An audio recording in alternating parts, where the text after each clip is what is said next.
Hello, friends. Welcome to Coding Garden with CJ. Welcome to a Q&A session where I'm going to be answering questions about learning to code. And also, we're going to be making a resource list, a list of all the places we can learn to code for free online.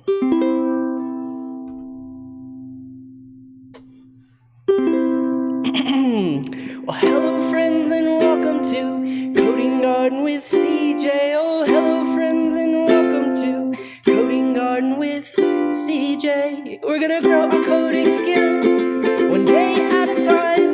We're not afraid to make mistakes or fall out of the line. We're gonna break things down, build them back up. We're gonna learn lots of things. It's gonna be really fun.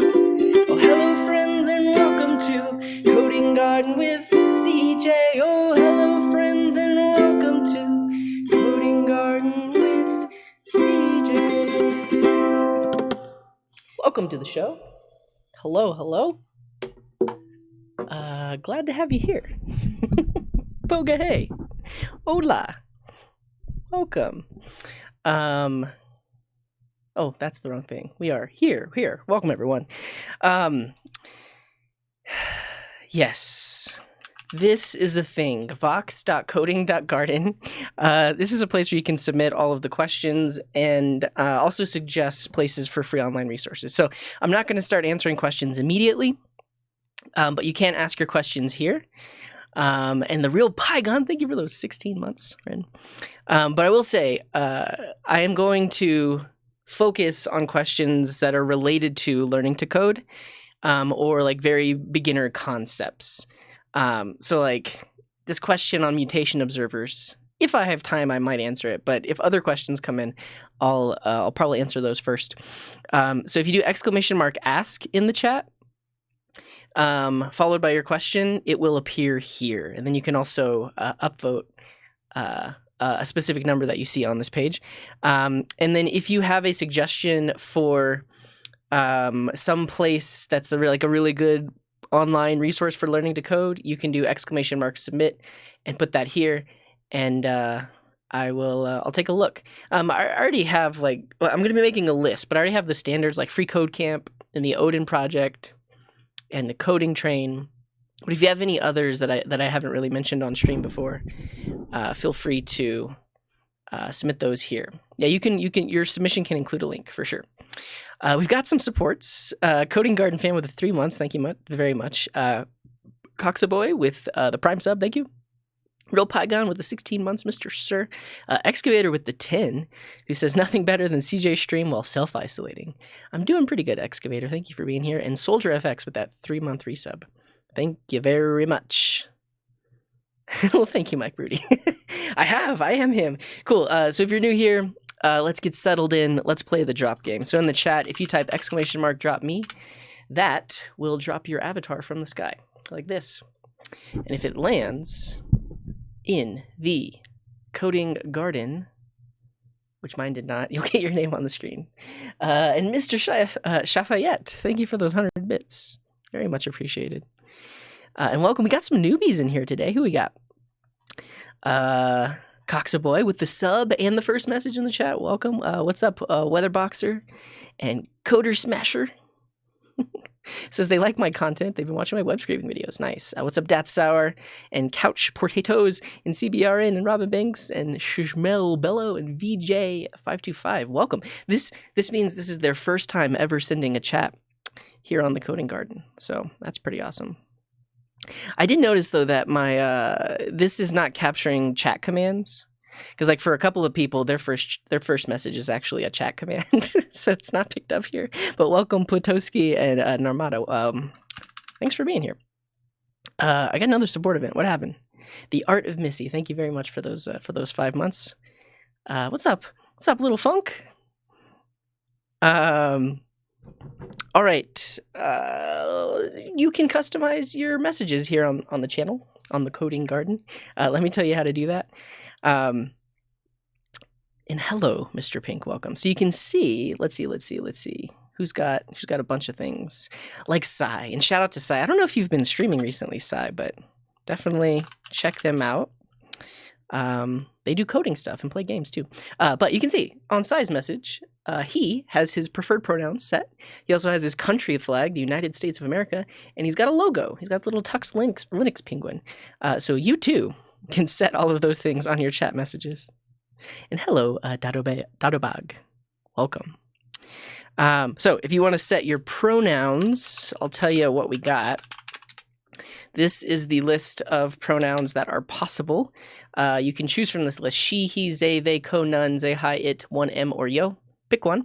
And then in the chat, do !, pronoun, singular, followed by one of the pronouns from that list. So my preferred pronouns are he, him, his. So I'll do pronoun he, and then all of my chat messages will have that on there.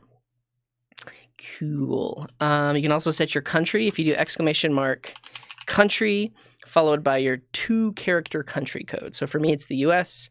For you, I don't know what it is, but you can set it. I think you can also do flag. That'll work too. And you can also set that little badge. Get a little bit of flair.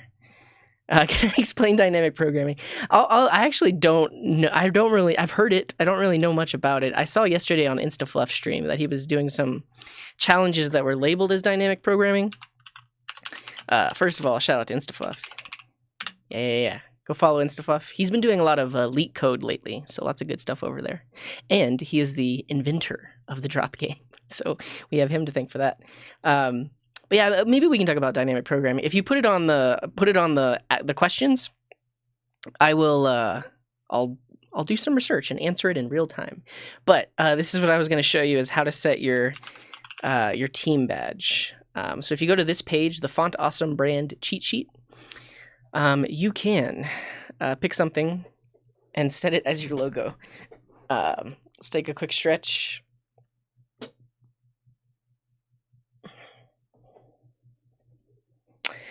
You can see that Procrastinator Mastermind has their logo set to the Pied Piper logo. What else we got?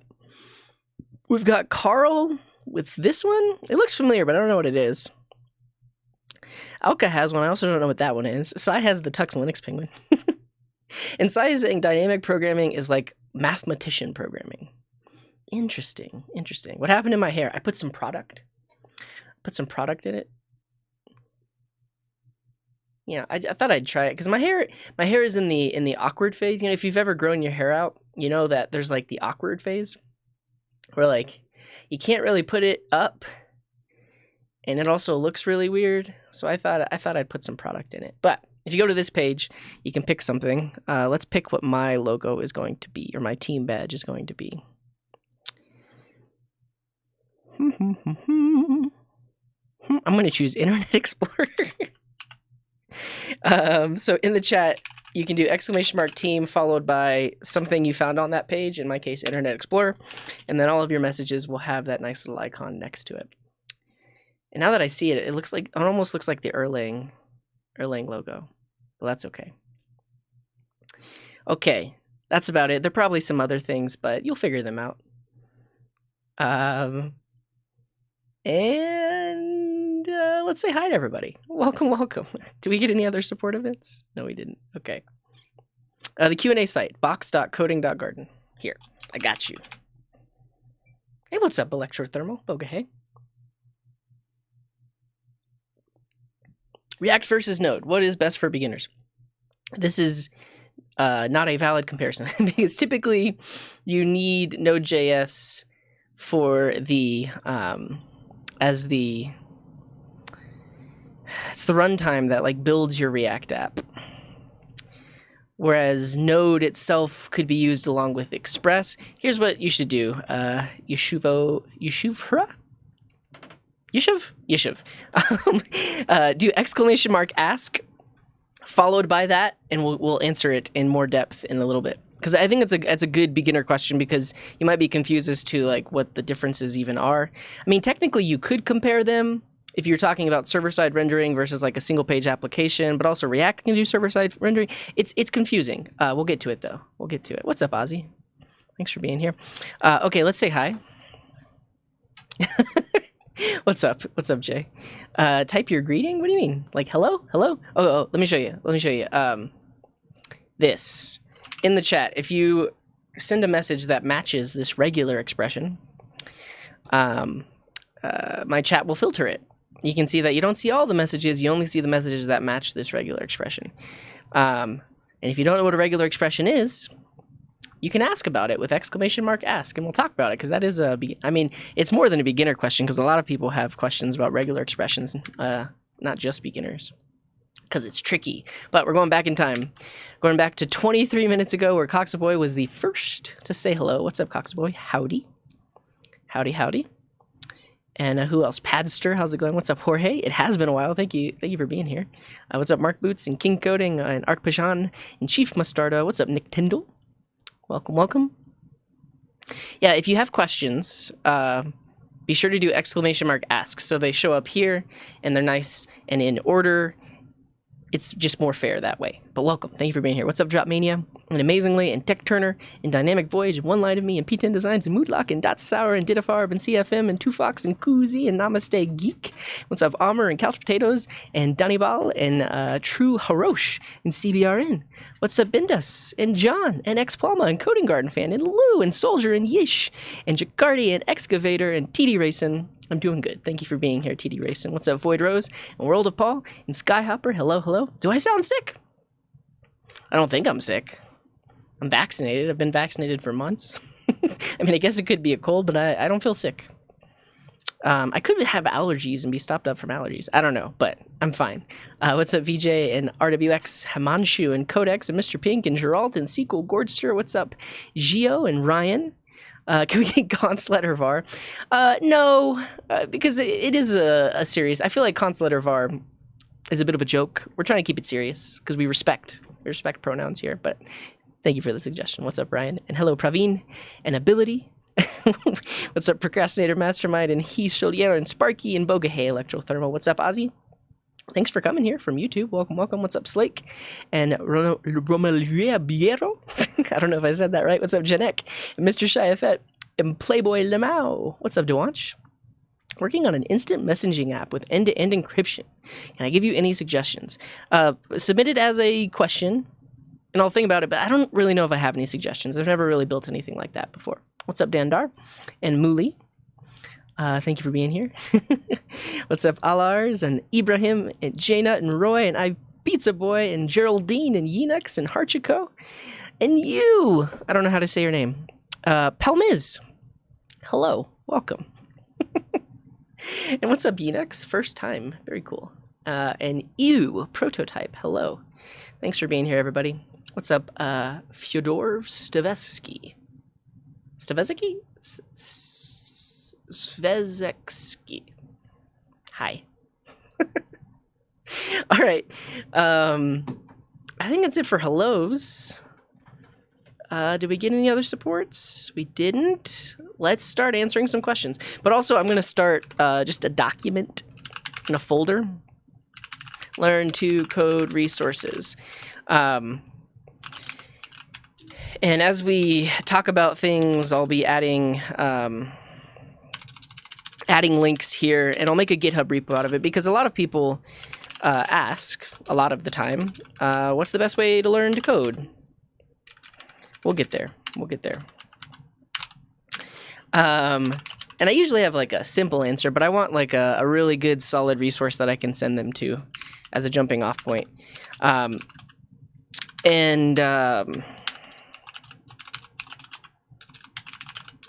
gonna at least this document is gonna focus on free resources, free and open source resources. I know there are a lot of like paid courses and things like that, which are great, and you should support the creators. But there are a lot of free resources as well, and especially like if you're interested in learning to code and you have no idea where to start, I hope that this will at least be a jumping off point, like a guiding point for you. And then you can decide if you want to pay for a course or something like that. Yeah. And we'll talk about, so let's do like, create some sections. We're going to have like, curriculums and things like free code camp and the Odin Project fall under that because these are completely free and online, and they offer a full curriculum for learning web development, which is pretty great. We'll have a section for creators, content creators. And then right here, I'm just going to link to some GitHub repo that has a bunch of coding YouTube and Twitch channels, because that's a thing. I just don't know what the GitHub repo is, but somebody's created one, and it's huge. It's like it has pretty much every coding YouTube channel or Twitch channel is on there, and if you're not on there and you are a creator, you can open a pull request to get added to it, but we'll link to that, because like was mentioned by Carl, Traversy Media is on that list. He's a great resource. Learn with Leon is here on Twitch. He's a great resource, but there is a resource that handles all of that. We're mainly going to talk about things. Another section would be like reference materials. Things like this I would consider, I think, like js.info. We'll look into it. Let's see what questions we got, and then we'll come back to this. All right. First question comes from Ryan, who says, I'm starting my second year of a web and mobile app dev diploma. I've never worked a day in my life, so what's it like? How many jobs out there are in an office, and what's that like? I know I love to code, but I'm completely oblivious to what the real world work life is like. This is a great first question. This goes out to anybody that's in the similar situation. Maybe you're in university and you're about to graduate, or maybe you're at a coding boot camp. Okay, so the first one is, what is it like? I will say in the real world, there's honestly a lot less code. Now, it'll vary depending on what company you work for and what and how they work. But a lot of being a professional developer, professional software engineer is working with people more than it is working with code, just like any other job. But you have coworkers that are developers. You have managers that are somewhat technical, but maybe not super technical, but are like guiding the project. You have things like designers, maybe some people that potentially aren't directly coding, but are doing things like DevOps. The big creating software requires a lot of people. And so a lot of your job is your interaction with those people. So I'll say that. How many jobs out there are in an office, and what's that like? Yeah, so this has changed drastically recently because of the pandemic. So you might have read in the news or seen or whatever, the fact that a lot of companies have gone fully remote or are offering remote, and not even tech companies, just companies in general.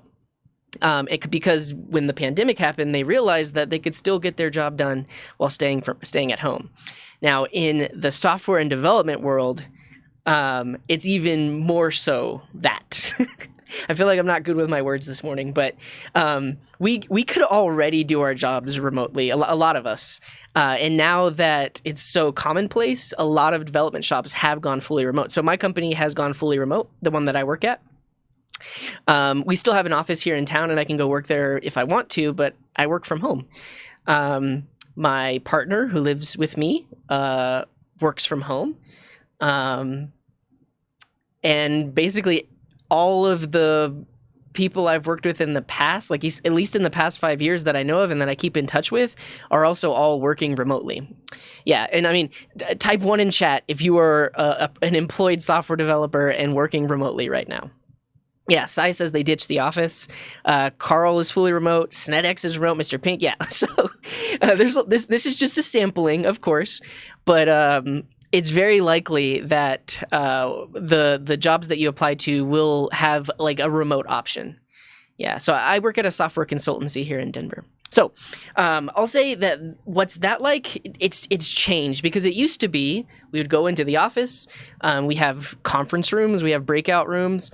And we would have, we still do have daily stand-up and all of those other things, but they're all hosted in an online thing. So what's that like? I'll say if the company that you're working for is doing remote things, but they're not remote first, or they haven't thought a lot about what it's like to work remote, it can be tricky because if like half of your team is in the office and the other half is working remote, a lot of times the meetings themselves are centered around being in person, and then anybody that is calling into the meeting is kind of like secondary. So if someone's across the room and they're not near a microphone, you might not be able to hear them. So things like that will happen. And then you, the person working remotely, potentially have less input or less insight into what's happening because everyone else is on site. Now, that has changed a lot because people have gotten better at being remote. And they're better about like speaking into the microphone and making sure that if there are people in person and there are remote people, everyone's heard. So that's something that you have to look out for. Yeah. And then depending on the place that you work, if they do like Scrum and Agile, you might have daily stand-ups, which are essentially where the team of developers and maybe like the tech lead or the Scrum master will get together and talk about what did they do yesterday? What are they going to do today? And do they have any blockers? And so pretty much every day has started. I mean, again, it depends on where you work. They may not be doing Agile or Scrum, but if they are, and a lot of places do, that's kind of what it's like. It's a very quick meeting that basically kicks off the day.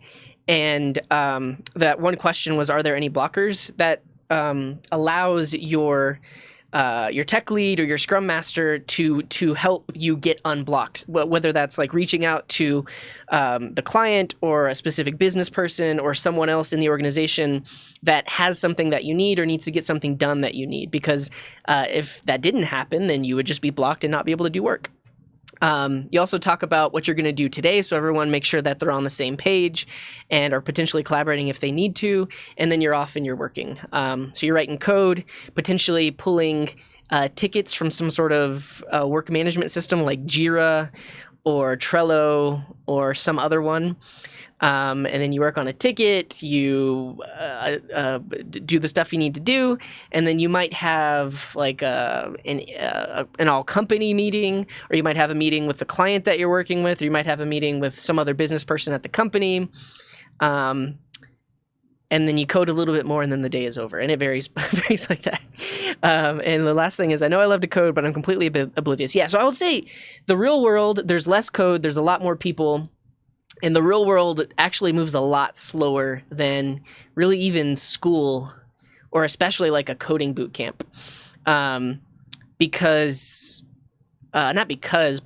it just moves slow. When you involve a lot of people, there's a lot of things that need to happen to make sure that everyone communicates and everything falls in line.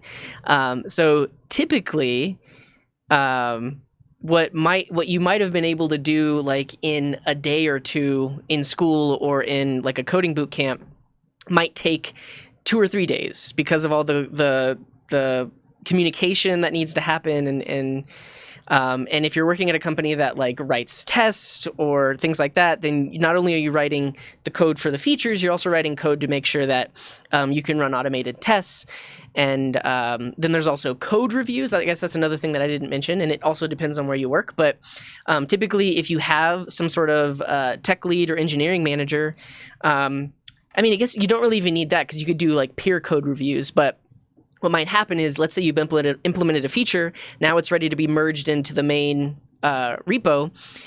You might first have to do a code review where maybe somebody else on your team reviews your code, or a more senior person reviews your code and provides suggestions, and then you'll potentially have to get that back and make those updates, and then it might be able to get merged in. So yeah, all of that to say, the real world moves a lot slower. It's a lot more about communication. Carl is saying they do lots of code reviews. Yeah, it depends on where you work, but it is a thing, and it's good. So if there are code reviews, it's not really, I mean, it can turn into micromanagement and like shoving opinions down your throat from a senior, but constructive code reviews are extremely valuable because it makes higher quality software. With less bugs because you've got more eyes on the code. It also makes potentially more maintainable software, because if that senior makes a suggestion, they're making that suggestion with some insight. Like they've been there before, they know where this project, and they also have a vision of where the project is potentially going. So they might have a suggestion that will make the code easier to maintain and easier to add on to later on, based on like what you've worked on. So that's a thing.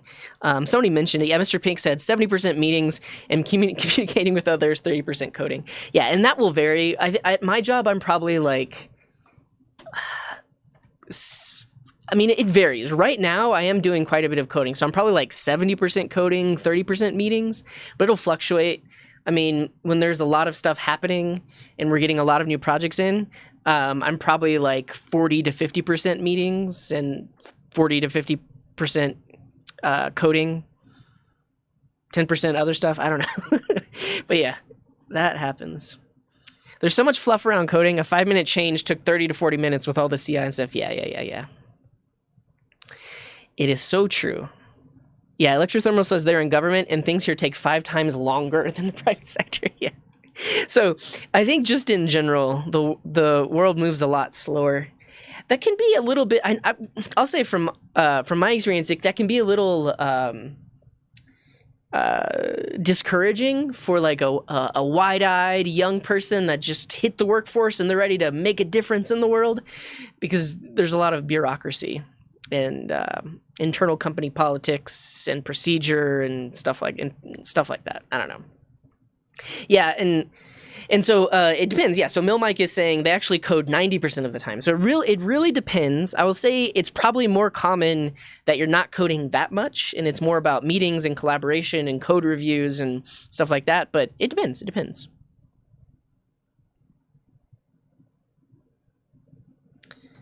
Yeah. Good enterprise code takes a lot longer than the hacky stuff done in education.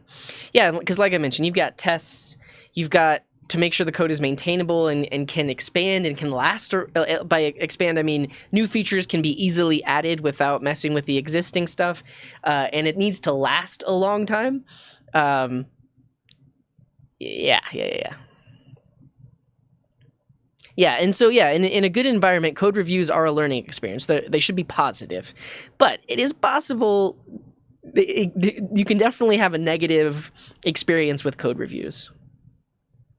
Yeah, and that's the other thing is like, I mean, typically, like I said, the majority of your job is working with other people. So as a team, you all need to agree on coding standards and technical direction. And if some of the team members aren't on the same page yet, code reviews are where they can learn about that. Yeah. I don't have any advice, Azzy. I think if you're still learning, you can think about it from a selfish perspective. Like you're still learning and growing, even though you don't necessarily have passion for the product, but you might still have passion for learning and growing. So that's a positive. But if you can't spin it, you might need to move on. You might need to find something else to work on. Or, I mean, talk to your supervisors. Maybe they have something else internal at the company that you could work on. So I don't know. Yeah. I mean, yeah, it's tricky when there's a lot of unnecessary meetings. You probably have experienced this, or you've seen the memes where they're like, this meeting could have been an email. There is a lot of that. But if you work at a decent company that knows not to involve people in every single meeting that don't necessarily need to be there, it's all right, because meetings are important in general, especially if you're working on a team, because you're collaborating. You got to make sure everybody's on the same page. So yeah. Cool. What's my advice on huge legacy code bases? Run free.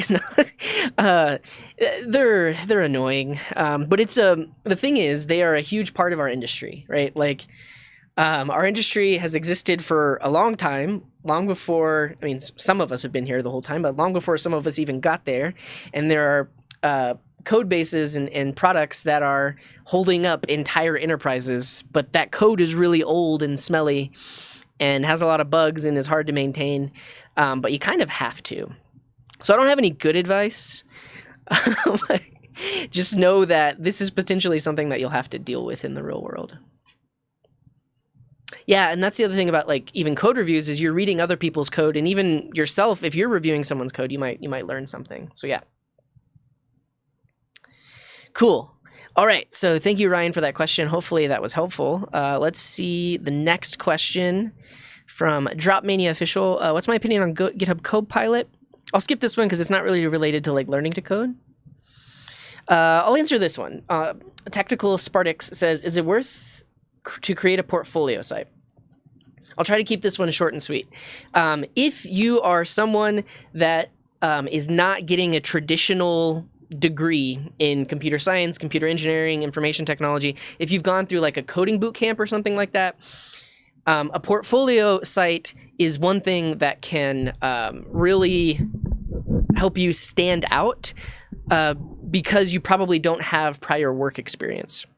So if you're self-taught or if you're coming out of a coding boot camp, a portfolio site is extremely important because you can showcase all of the things you built in your spare time or all the things you built for the coding boot camp that you'd gone to. And it can show employers that even though you don't have prior work experience, you do have experience building things, and you can link to the source code. You can show that the app is real. In the interview, you can talk about those apps that are in your portfolio. So I would say if you're in that bucket of people, you absolutely need a portfolio website. If you are in university, you can potentially get internships. And a lot of times internships don't really have any prior work experience requirements. So it's easier to get an internship without having a portfolio site. And then whenever you graduate, likely you've had maybe 1 or 2 internships under your belt. And that is work experience that you can talk about and show when you're trying to get a job out of university. So you don't necessarily need a portfolio site. I'll also say that it can't hurt you if you're like a university student and you have done a lot of things on the side, or maybe you've done freelance while you're in school. A portfolio site would be great because you can show all of that work. But yeah, that's my answer to that. Hopefully it helps. Yeah, my approach to legacy is to wrap it up in an adapter pattern and put all the functionality in a new code base and deploy in parallel. I mean, yeah, that's in theory, that's great, but you still kind of have to deal with the old code base because you are creating that like adapter. And then anything new that comes along needs to communicate and integrate with it. So yeah, you have this new adapter and maybe you're integrating with that, but on paper, yeah, sounds great. But in practice, it is a lot more complex.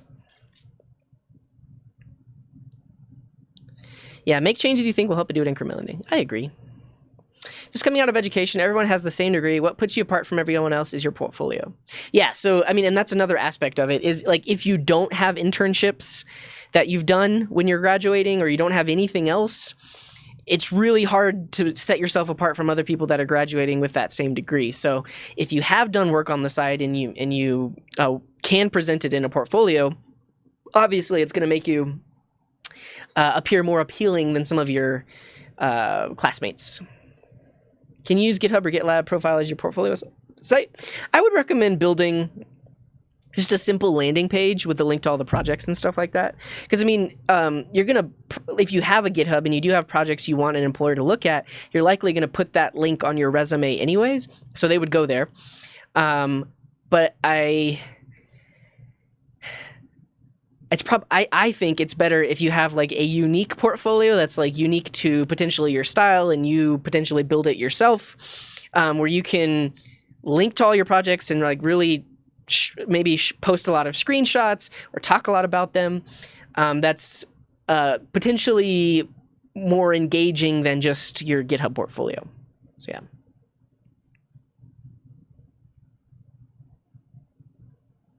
Yeah. Cool. All right, let's keep moving. Shorsey Web is asking, what are some common pitfalls you see people doing, and how do you find resources for not to do? It's a hard question, and there's also a lot of different places you could go with the answer. I'll say one thing is jumping between technologies when you're just starting out. So especially in the web development and in the JavaScript world, there are a lot of options, right? You've got React, Vue, and Angular, and Svelte, and Ember, and a million other ones. Even within those specific, let's say you choose a front-end framework, within those, there are a lot of options as well. Same thing for back-end. And so as a beginner, you might see all of this and decide that you need to jump around because you see like a news article or you see some post on r/JavaScript that shows a new thing. You're like, oh, I'm going to learn that. I would say as a beginner, you should stick to one thing and learn it really well. One aspect of learning it is learn the concepts. Don't learn the specific syntax or the specific way. I mean, obviously you have to learn that, but that's not what you need to focus on. You need to focus on the concepts, because if you focus on the concepts, those concepts are transferable to other things if you do decide to learn something else later on. So I guess that's some of my main advice. And that's a pitfall people fall into is, pick one thing, learn it really well, but focus on the concepts. So for example, if you're learning Node.js and Express, Node.js and Express is a way of building backend APIs. And when you're building an API, you have routers, you have route handlers. Within those route handlers, you can handle requests and responses. Within those route handlers, you can send JSON responses or send text responses. All of those things are general programming things. The idea of an HTTP request, an HTTP response, a request handler, a controller, like all of these things can apply to like 100 other programming languages or 100 other frameworks. So if you focus on those ideas and really learn what how all of Express comes together and all of the underlying concepts, that's going to help you when you have learned enough to decide and move on to something else. I'll say another pitfall is if you're like a self-learner, is falling into the trap of just watching a bunch of YouTube tutorials. Now, I haven't experienced this. I've just heard a lot of people talk about it. But on YouTube, it is really easy to find coding content. And I'm just gonna mention Fireship right now. Now, I'll say, in general, Fireship is a fantastic YouTube channel. This is one resource I would highly recommend because the videos are so well edited and put together and so well researched. But I'll say this. It's really easy because of some of the videos he posts, like learn X in 100 seconds. As a learner, it's really easy to watch this 2-minute video and then feel accomplished after watching the video. Like, oh yeah, I just learned that thing in 100 seconds. But did you really? Like, this is great for like an initial introduction. But after watching this video, you should probably follow all of the links in the description and read a lot more. And if you really want to learn that thing, spend weeks and weeks on it to actually learn it. So one of the pitfalls is you watch this video and you just feel, oh, I learned that thing. And then you just watch another video and like, oh yeah, I learned that thing too.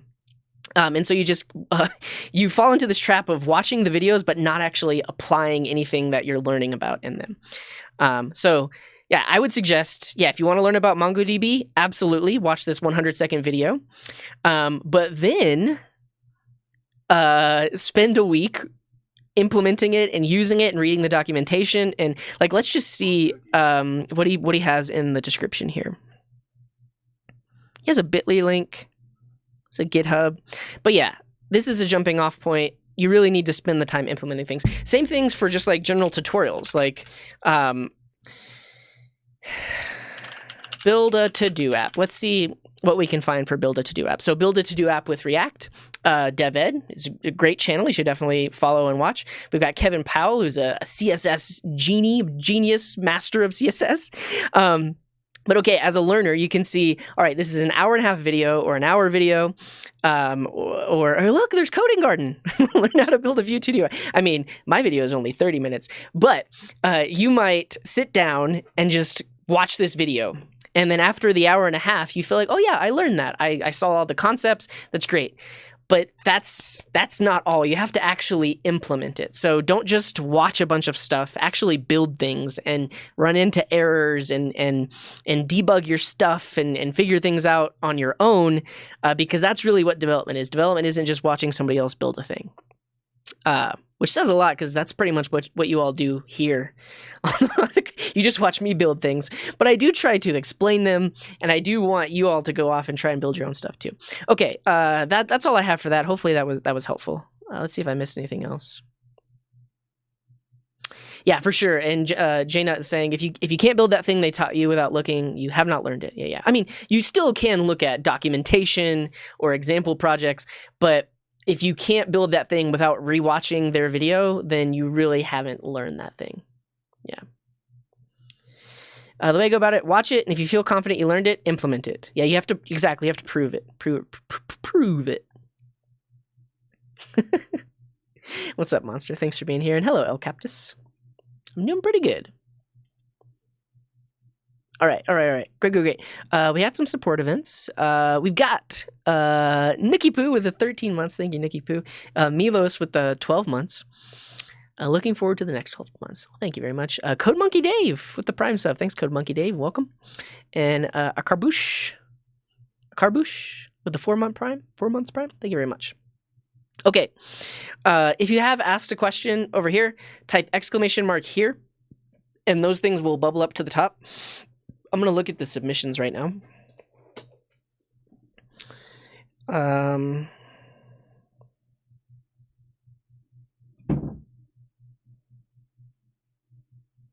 Cool. Sternholm Dev is mentioning if you want to learn Unity, catlikecoding.com has Unity tutorials.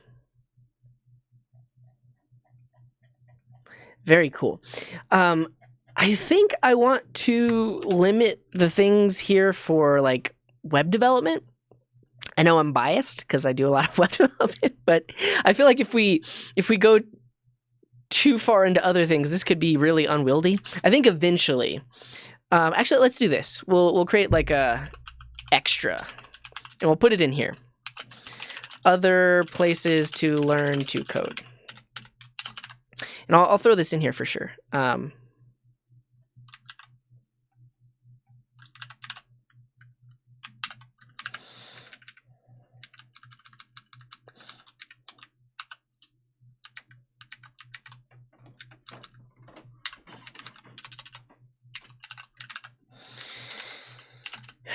Learn game development with Unity, and I assume it's C#. Cool. Leon Noel, 100 devs. What is this?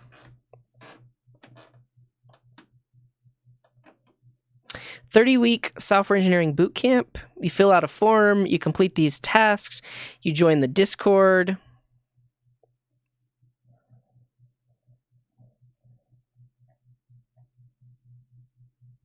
Cool. I think we'll create another section, something like free boot camps. And we'll throw this on there. I've never heard of this. Seems fine. And this is this is Learn with Leon. Is this the Twitch thing or is this separate from the Twitch thing?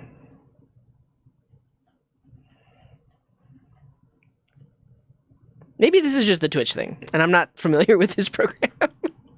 Regardless, Learn with Leon is great. Okay.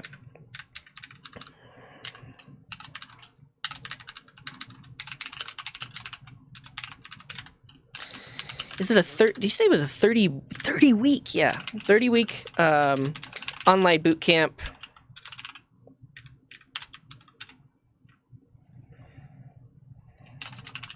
Learn web development. Any Learn with Leon people in the chat? Show me your Learn with Leon emotes if you're here.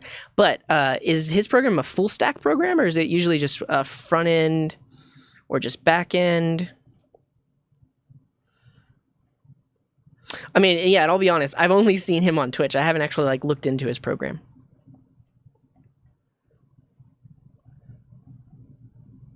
There we go. He does both. Cool. I'll just put it as Learn full stack web development, 30-week online bootcamp. Great. Yeah, that's awesome. All right, what else we got? How does one switch careers from full stack to machine learning or AI? I don't have a good answer for this because I've never done it myself. But I will say there are coding boot camps out there that are specific to data science or data analytics. So you could take what you already know about coding and then apply that to data science. And a lot of data science deals with machine learning and AI.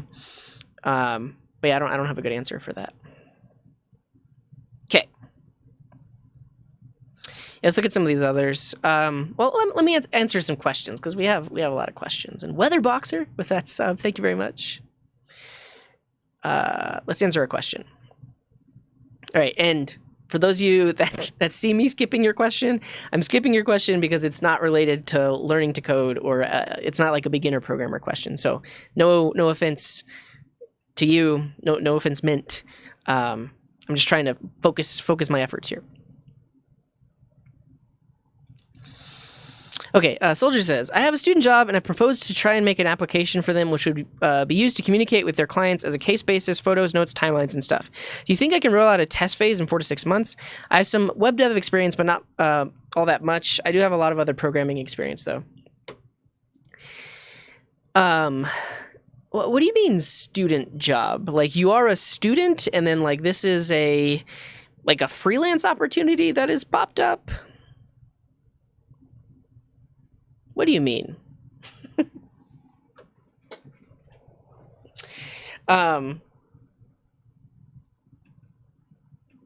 Pretty much. Okay. Let me think about this. I'll say in general, it's a very tricky situation. I mean, also, like, are you going to be doing it for free? You probably shouldn't do it for free, especially if you're going to be putting a lot of work into it. That said, let me answer this text really quick.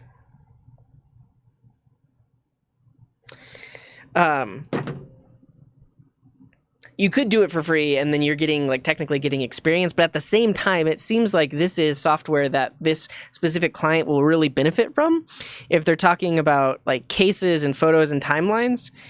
Okay, yeah, so if it's not for free, you are going to be charging. I think it's tricky. Like, I personally, like, I work for a software consultancy, so we have basically a team for every part of the process that handles all of the details of it, and then that means that I can focus on actually building the software. But there are a lot of other aspects of working on a freelance project that aren't just software. Oh, my lunch is here. I got Chipotle.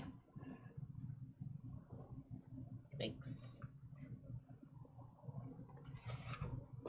Cool. So that said, here's the things that you have to think about. Potentially like a contract negotiation. Okay, so if they are going to be, if you are going to be charging them, you need some sort of legal agreement in place that talks about and mentions what exactly they want you to build and what exactly you're committing to build, because if you just go by word of mouth, there's lots of bad things that could happen where potentially they don't pay you, or potentially they keep asking you for more and more features and you're never done. So like getting that worked out at the beginning, that's like the contract that clearly defines the work that you're going to be doing. And then the other thing is gathering requirements. So you have to, you would want to really interview them and understand the type of thing that they want you to build, and clearly define all of the features, and then all of the potential technical challenges that you're going to have to solve in order to build this thing. And so you're doing quite a bit of upfront work before you actually build the thing to make sure that it is somewhat of a success. Now, obviously, you don't want to just design the entire thing upfront, because things will change. People's opinions change. People's idea of what software they want changes. All of this to say is, like, it's a very complicated process. So doing it alone scares me. Like, honestly, I probably wouldn't do this because it's a lot unless you have like people to help you out, and not just coders, like the human aspect of it and the project management aspect of it. That said, if you think you can handle all of that, I'd say go for it. I mean, the other tricky piece is if you don't have that much web dev experience, part of your time is going to be learning what the web dev stack. You say you're already a programmer, so that's fine. But if you would need to learn some web dev stack in order to implement this thing, which will, like, I mean, and then you have to decide, like, are you just going to, you could potentially bill them for your time spent learning, or you might just have to eat that cost and know that you're going to have to be learning in your spare time. So my advice is really think on it. Think about all the things you're going to have to do. Yeah, and so, I mean, it sounds like you're kind of like gung ho on this, and if you have the support, so yeah, you're saying if your country has support for student entrepreneurs, and you're going to be able to get that kind of support, maybe you should go for it. But also, be careful because it could be a very expensive mistake if you can't deliver the software that you've said you're going to deliver for them. So it's tricky. It's tricky, but do your best. Know what you're getting yourself into, and I wish you the best luck. Wish you the best luck. All right, I'm gonna take a bite of my food now. Yeah, good luck to who was it? Soldier FX. Hearts in the chat for Soldier. They got a big decision to make.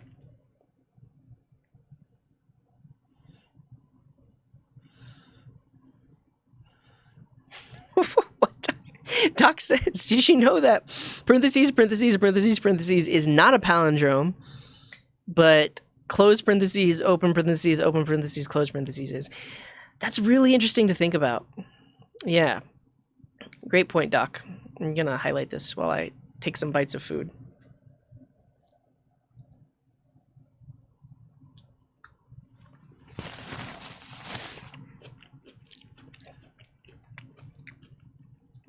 And hello, Moshiko. Welcome to the show.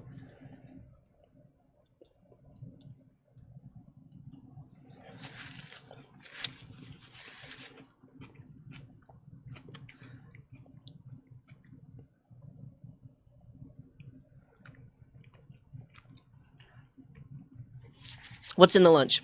We've got barbacoa beef, pico de gallo, guacamole, cheese, corn salsa, fajita veggies, sour cream. That's my go-to. If you ever want to buy me food, that's my order at Chipotle.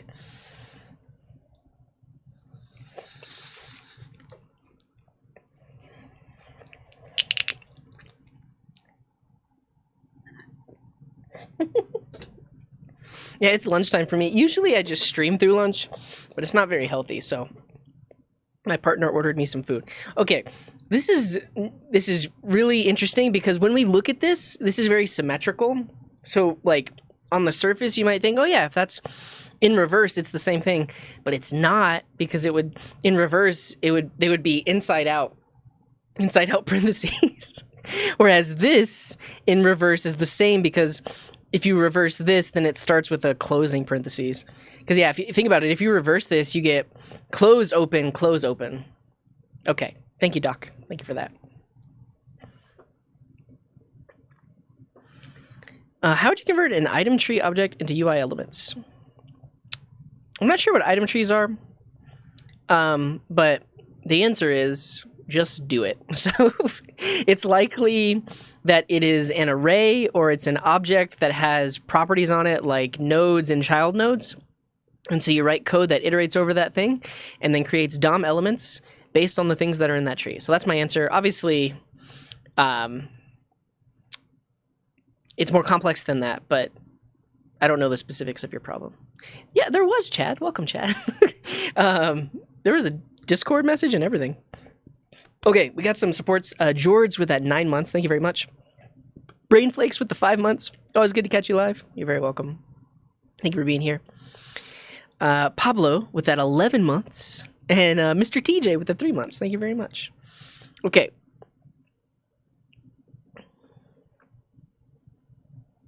I think this one was re-asked there. We'll go to this one. I recently started working in a large non-blue insurance company, and I really want to incorporate newer technologies and best practices in the code base, but I met with resistance from the established engineers. Is there any way around this? I displayed the performance benefits, but nada. There's no way around it. Insurance has been around for a long time and will be around for a long time, but it's probably like the software that is there works, and they know it works. So it's a really big risk to go from what they know works, this older tech stack, to this brand new thing where that doesn't necessarily even have feature parity yet. Now, I understand your frustration. Like, I don't like working in legacy code bases. I don't like working with old stuff. But unless you become the technical lead here, it's going to be really hard to convince people that it's worth the time and effort to use newer things or rewrite existing functionality. Because that's just the real world. Like, even though I complain about large legacy code bases, they work, right? The company is based on those things, and that software works. It may not be the newest, latest, and greatest stuff, but it still technically works. And at the end of the day, that's all that matters, because businesses are just trying to make money.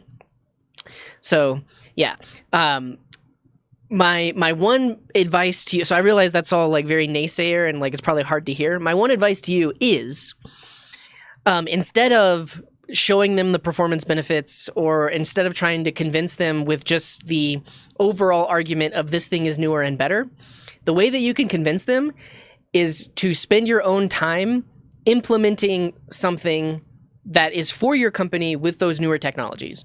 And obviously you might not have work time to do that, so you might have to do it in your spare time. But in the past, that's how I've been able to bring newer technologies into a company that's using like a really large legacy code base or older stuff, is I spent my own spare time building something from scratch with this newer tech to show that it could be done faster, it's more performant, and the code is a lot nicer. But obviously I had to spend my own time doing that. So that's a potential option, is just do it. Don't even ask, just do it. And then you can come to the meeting with a working example that you can show them. And it's really hard to say no to something that is implemented and working than it is to just say no to like number crunching of performance benefits and stuff like that. So hopefully that helped. But yeah, who's here? Mark Boots. Thank you very much for that gifted sub. Okay. Next question. Any advice on managing projects? I have some dev experience. I have a somewhat big project in a nonprofit, and I have a couple of people with limited dev knowledge to help me. Yeah, so my advice is try to do Scrum or try to do something Agile-like, because it really helps with breaking down what needs to be done. And if you're doing Scrum, you're potentially doing something like daily stand-ups, where the whole team gets together and talks about what's being worked on. I do have some YouTube videos where I talked about Agile and Scrum.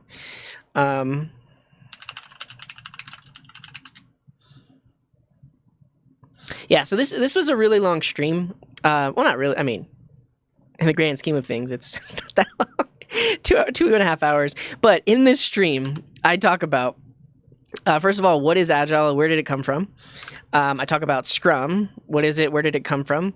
And then I talk about a real-world application of it in the context of a project that we were working on for Coding Garden a while back. This project, it lost steam. I was way too busy, but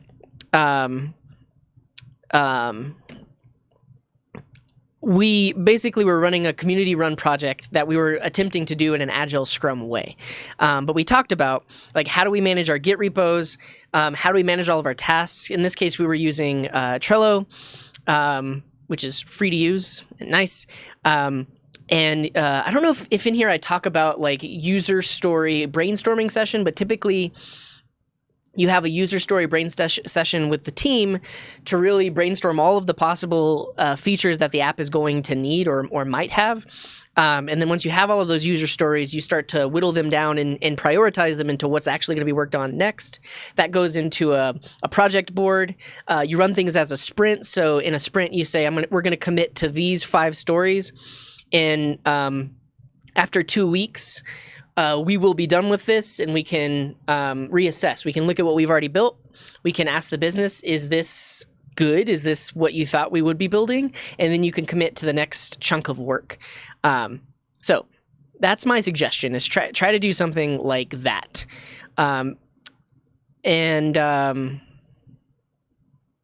Yeah. But I will say, because your design and use, your design and use cases have been written, yeah, you could potentially take these and turn them into user stories that could be used to manage the project. So hopefully that helps. Yeah. Yeah, and I have this is the 2.5 hour stream, and I actually like broke it up into separate parts. So there is like a what is Scrum video, and then I talk about feature branch workflow. So this actually shows, like, we have a Trello board that has all of our user stories on it, and then as a developer, I would pick one of those stories to decide and start working on, and then we talk about how we manage that with Git. to be able to have like multiple developers working and collaborating. So yeah, check that out. Lady Ramosh is asking, any advice for prepping your resume and portfolio for your first programming job? I'm almost finished with a full stack JS tech degree from Treehouse, which is basically a cheaper bootcamp. Cool. Advice for prepping your resume and portfolio. My suggestion is to reach out to any communities that you're a part of. So specifically on the Coding Garden Discord, yeah, and also congrats, congrats that you're almost done. But on the Coding Garden Discord, we do have a career help channel. It's not super active, but every now and then someone will post like their resume and ask for feedback. So you can do that. There are other Discords and communities where people will give you feedback as well. So I would say the one bit of advice is get some feedback on your resume and portfolio. Have people find typos. Have people give suggestions. Obviously, not all suggestions are good suggestions, but at least you can get some other eyes on it before potential employers get their eyes on it. My advice for your portfolio is on your GitHub. I'm guessing you have a GitHub if you've like gone through a boot camp or whatever. On your GitHub, make sure all of your GitHub repos have really good readmes. And also potentially have screenshots of the working app. Let's try to find some examples of a good readme. Here we go. Let me think. Actually, I'll show you one. I'll show you one of the bots I wrote. Okay, so here's the thing. Let's say you do have a GitHub and all of your projects are there and you're linking to those projects from your portfolio. That's great, but the thing to think about is it's possible that even though you might have your apps deployed and you might want the employer to go there and actually use the app, they may not work, or they may have some barriers to entry, like they would need to create an account to be able to use that thing. So on the READMEs, you can just put some screenshots up, or even in your portfolio, put some screenshots of the app in action so that a potential employer won't have any barriers to understanding what your app does and what it looks like. So, I mean, I don't have an example of that here, but one example of a good README also is the README itself tells people how to get that project up and running if they wanted to. Now, it's very unlikely that a potential employer or hiring manager, or even like the tech lead that is going to interview you, would try to set up the project locally. But if you show that you have good documentation practices, that's going to be a good signaler whenever they're looking at your GitHub portfolio. So you can see that this README, it has a name, it has a description, it talks about what some prerequisites are, it tells you the commands you need to set things up, it describes all of the environment variables that you would need to get this thing working, it just talks about the config, and then it tells you how to run the thing. Now, obviously, this is going to vary depending on the project, but make sure that your projects do have good READMEs, because that shows that in the real world, if you're working on a real project, you're going to be good at documenting the stuff that you build and write. I think another example is like the screenshot or the highlight. Lots of badges and shields are also scientifically proven to improve your GitHub READMEs. Yeah, I don't know how you would get those, but I'll show you an example of a I would think is probably a good README. I haven't looked at this in a long time, but Desktop Presenter is an app I wrote a really long time ago. It's 2018, where it's a desktop application that allows you to highlight a specific section on your screen. Now, if you look at my README, it has a description, and then I have a GIF with a soft G, GIF, of how it works. And so if this were my portfolio and I wanted people to see the kind of stuff that I've built, this is a really easy way for them to see how this app works without having to download and install it or get the thing running locally. Yeah, it's GIF, not GIF. So you can see this app, basically what it does is it gives you an overlay, and then you can highlight one specific thing on the screen. This is good, really good for like presenters and stuff like that. But all of this to say, like this, I think this README is pretty decent because it has that in there. So for this, there's actually an app called Cap. Yeah, this is it. There are other ones, but I know this one's free. You can select a section of your screen, and then turn it into like an MP4 file or turn it into a GIF, and then upload it anywhere you want.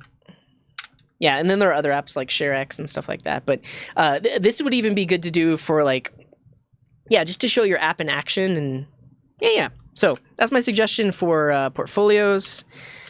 And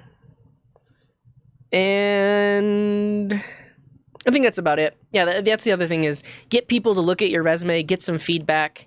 I would say because you are just entering the industry, keep your resume to one page. Now, obviously that varies. Like if you do have a lot of past experience, maybe like in management or in a tangential field, it might make sense to put that work experience on there.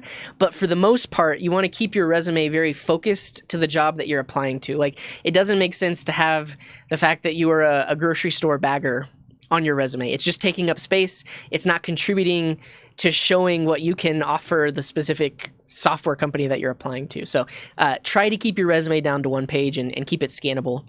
So yeah, okay. Hopefully that was good. Thank you for asking. What else?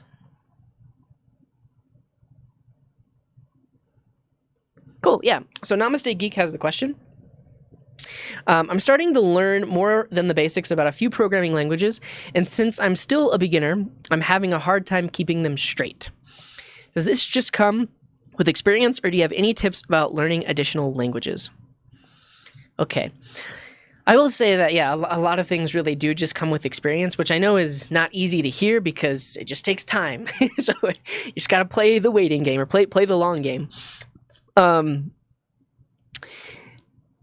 Yeah, but I think the tricky part is if you're bouncing between programming languages, it can be easy to mix up the concepts. I can talk about really quick what I do as an experienced developer to try and get up to speed on something that's totally new to me. There is this site, Learn X in Y minutes. It's a play on a lot of the programming books that are published that are like learn Java in 24 hours. But these are really nice because it gives you a high level overview of these different programming languages. So let's say I want to learn C# and I already know how to code in JavaScript. If I click on this, I can see an example of this is what comments look like in C#. This is how we define a method. This is how we use namespaces. We get some examples of like different data types. We get examples of, I think, like math and string manipulation and array manipulation and working with lists and writing to the console. So it's basically just a rundown of all the common things you would do in that language. And they have it for a ton of different languages. Like let's look at Erlang. Percent signs are how you do comments in Erlang.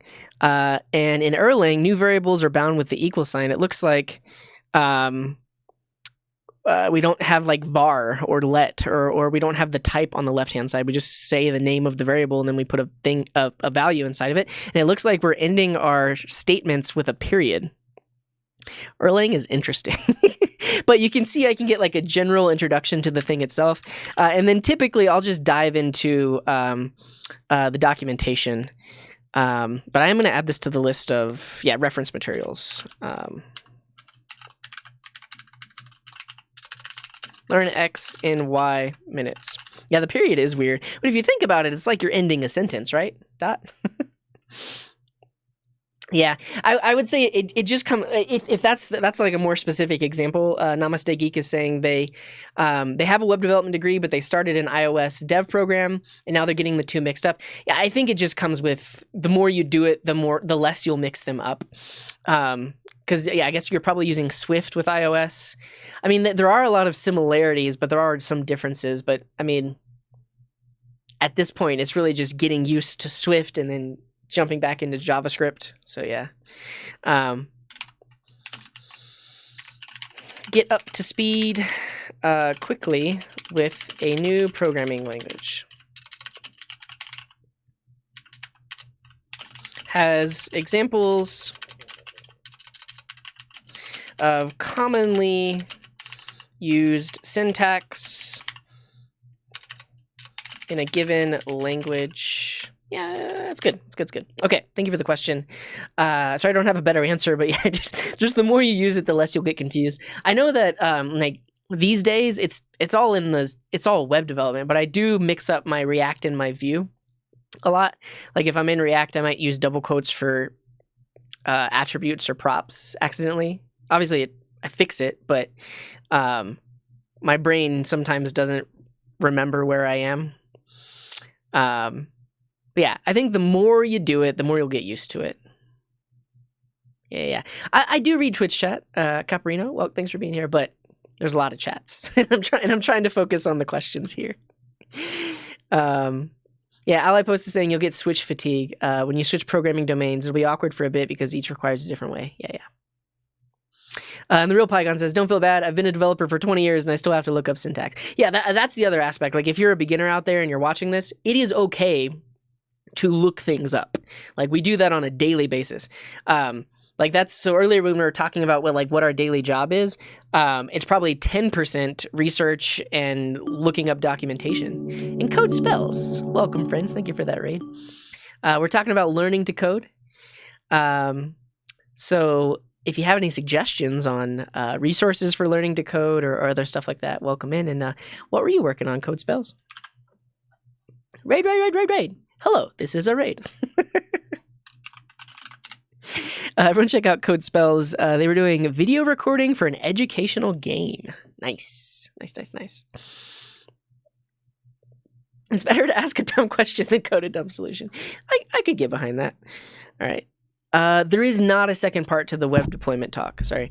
I never did it. But I'll say the first one has a lot of info. But yeah, I never got around to doing that second one. My job is 100% Google, 100% confused Googling and 10% coding. That's how I give my 110%. Nice. Makes sense. All right, I'm gonna take 5 minutes to really dig into my lunch here. And then when I'm done with that, I'll answer a couple more questions, and then I'll really start to flesh out this page of resources because there's a lot of resources here.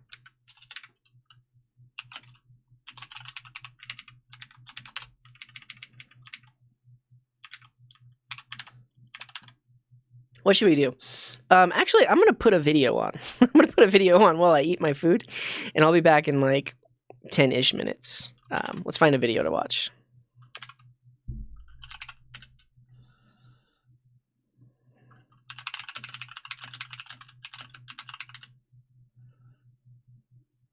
Yeah, this is a 10-minute video on resources to learn to code.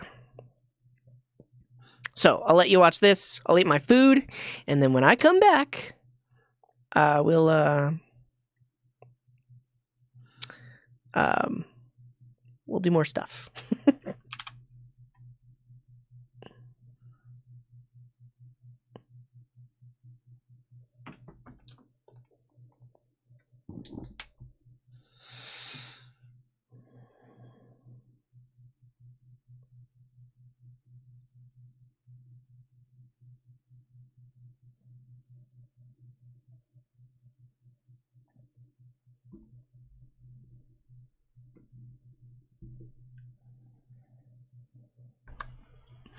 Hello, friends. Welcome to Coding Garden with CJ. I'm going to answer this question that I get a lot. And Revive Newt has asked it. Hello, Revive Newt. Revive Newt says, what resources do you recommend to self-teach coding?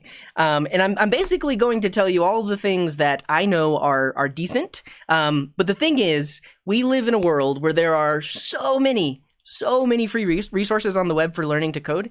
The things that I mention, you might not like them, but feel free to find other ones. I'm just going to show you the ones where if you have nowhere to start, you don't know where to go, I'm going to show you what you should look at. And I will also mention that this is in reference to, for the most part, web development. I do think that JavaScript, HTML, CSS are really good programming languages to start with. Of course, you can start with other things, but I do like the idea of starting with web development just because it's so easy to get up and going. And you could build a website right now if you really wanted to.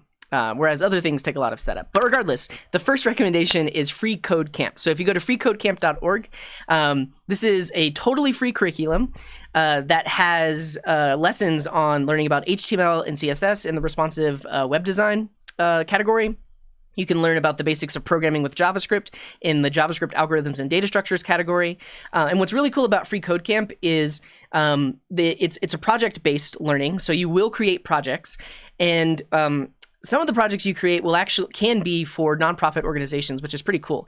But one thing I like about Free Code Camp is if you have no idea where to start, you can go into one of these certifications and you can basically just see a breakdown of all the things that this certification covers. So even if you don't use Free Code Camp to learn directly, the curriculums alone are just a really good roadmap of what you should learn and sort of in what order you should learn it. But what I'll recommend is pretty much every resource I show you, you should check out all of these resources and pick the ones that works best for you. But yeah, HTML and CSS, JavaScript, front-end libraries like React, and CSS frameworks like Bootstrap. So Free Code Camp is great. Another one to check out is the Odin Project, and this is very similar. It's basically a free online curriculum. I believe the Odin Project, like let's look at full stack JavaScript, and let's look at Web Development 101. Yeah, I think the thing about the Odin Project is it's mainly just lessons, right? So with Free Code Camp, you actually are doing the lessons inside of the website itself. So if you go to the lesson, it has a prompt on the left, you write your code here, and then it tells you whether or not you pass that particular question. The Odin Project is just articles that describe things so that you can learn and give you exercises to do, which I think is really good because it forces you to get out of the web browser and start to code things like a real developer in that you're using potentially the terminal, you're using an editor, that kind of stuff. So, but again, the Odin Project is another one of those things where if you have no idea where to start, just looking at their curriculum will give you a good idea of what you need to learn and where you need to learn it. So these are in the category of more structured things. I'll also show you a really good resource, which is MDN, the Mozilla Developer Network. This is like the de facto documentation for how to do things on the web. But they also actually have a section on learning web development, and they have tutorials. So not only is it a reference where you can actually look up how things work, like in the browser and stuff like that, you can actually find a guided tutorial and different things like that as well. So you can check these out. And then let's move on to this other thing, Khan Academy. So Khan Academy is also very similar to Free Code Camp in that the exercises you do are on the website itself. And Khan Academy is great. They have more than just programming. Go away. They have a ton of different things, but they also have this computer programming course. And again, this is another one of those things that just kind of breaks it down, right? It tells you what order you should learn things in, and it's a good resource. All right, that's it for like prescribed curriculums. I'm just going to show you a bunch of resources that will help you in your learning journey. And thank you very much, David Snyder, for the 10 bits. Thank you very much. The first one is Daniel Schiffman of the Coding Train. So on YouTube, if you just search for Coding Train, you'll find a ton of super interactive and extremely informational videos. Thank you for the 10 bits, David. Much appreciated. And especially if you're completely and totally new to programming, this code playlist is what you're looking for. Like this code playlist takes you from knowing absolutely nothing about programming to building cool interactive visualizations and small games. So definitely check out this code playlist. And then just in general, take a look at the Coding Train's channel because he does live streams like I do, and you can tune in and learn a bunch of stuff. He especially does things like machine learning and artificial intelligence and all kinds of really cool stuff. My next recommendation is just search YouTube. There is so many resources and so much content on YouTube. I mean, of course you could look at my channel, but if you just search learn web development, let's see what channels pop up. And thank you very much, Nandos, for the 100 bits. My overlay is broken right now. My emote parsing is broken, but I thank you for the 100 bits. And look at this. So the Coder, a great YouTube channel. You should definitely check her out. Let's see who else. Web Dev Simplified, that's a great channel. Traversy Media is great. Stefan just has a bunch of great life advice. Code Academy has a YouTube channel. There's Dev Ed. There's Academind. I mean, pretty much any of these top results, you can just go into that YouTube channel and you're going to find a ton of really great resources on how to learn how to code. So definitely use YouTube. And then another thing I'll mention is just in terms of practicing coding, Code Wars is a really great website. So Code Wars are user-submitted coding problems that you can just practice. So one of the things about learning to code is it's not just like you just learn XYZ and then you're done. You basically have to keep practicing. And I practice every single day. I'm constantly learning and growing. And so if you want to get good at it and you want to stay good at it, you have to constantly learn and grow as well. And so Code Wars is a great website for practicing all of the things that you've learned in isolation with small coding problems. This is my break timer.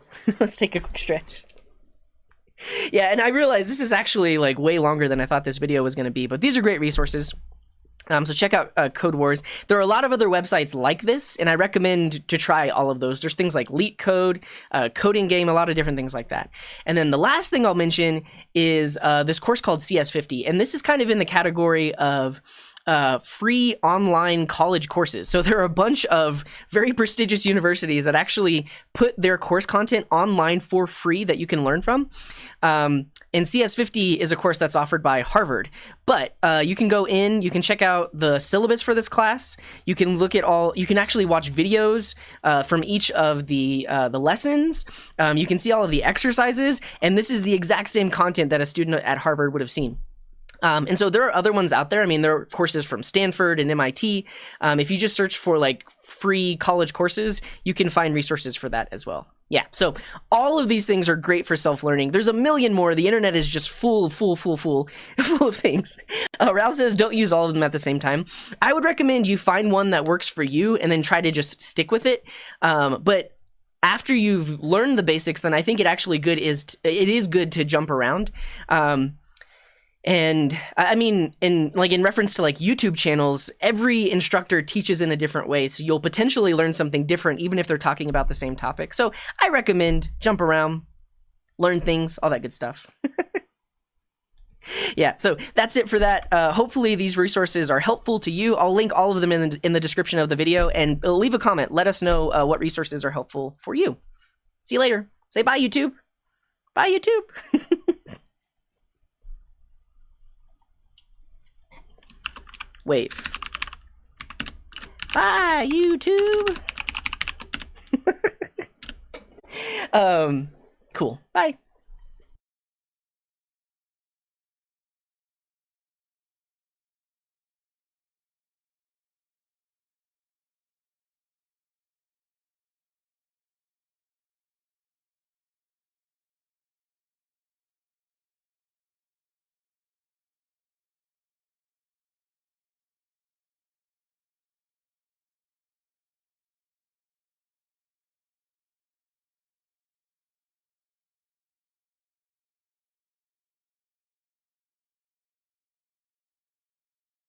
Hello. I'm back.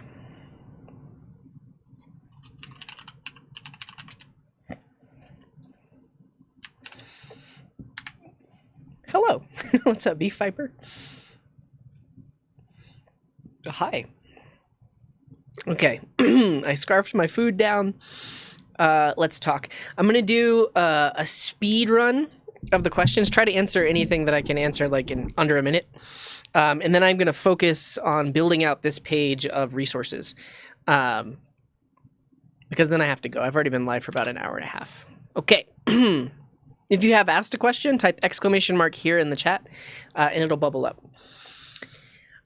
First question is, what kind of job do I suggest for graduators do as a first job? So yeah, so if you're graduating from university, what should you do? It depends. It really, really depends. The thing is, in our modern technological world, there are so many companies hiring software engineers, more than just tech companies. Like, I mean, especially if you think about web development, obviously companies have websites that they need to maintain, but not just that. There's also like internal software that companies use to run their business. And so, just like as an example, you could think of like a clothing company. I know of clothing companies that have software development teams. Here just makes it bubble up to the top if you've asked a question. That's all that does. So I would say in terms of the kind of job, try to find something in an industry that interests you. And then also, as someone who's new to the industry, I would say try to find somewhere where you will be working on a team, and potentially have a mentor. that in my career, that's a lot of the a lot of my early learnings came from one of the first tech leads that I have, who was my mentor, and he built a code base that I learned a lot from, and it's just nice to be in an environment where you can have someone that you're learning from. I'm running out of battery. Oh, you're right. I need to plug in. So my suggestion is try to find a job where you're working on a team and will have people that are smarter than you and can guide you, because it can be really hard if you're a fresh graduate and you're maybe the only developer for whatever reason. That could be really hard. You definitely want to be on a team. So find an industry you like, find a place that has a team where you can learn and grow. And also, don't just search for tech companies. There are other companies. Yeah, like Pranjal is asking, music industry? Yeah, I know people that work at Beatport, which is all about EDM and dance music and stuff like that. But this Beatport has a ton of software for listening to music and purchasing music, and then they likely have internal software. So yeah, that's a thing. The music industry absolutely has. I mean, and think about, I mean, obviously, if you're working at Apple, you might, if you're working for like iTunes, you might be working at Apple, but yeah, that's the music industry. Also, like, I guess you could work technically for Spotify, which I would consider Spotify more of a tech company than a music company, but yeah, I don't know. Yeah. If you've just graduated and you'll be the only one on the team, run and don't look back. Yeah, I mean, it could work out, but the tricky part is because you yourself don't have that much experience, you could get yourself into situations that you just have no idea how to get out of, and it could be really hard to find help because you are the only one on the team. So having some people there that can back you up as a newbie is a good thing. All right, I spent way too long. I need to find questions that I can answer quickly, and then we'll move on.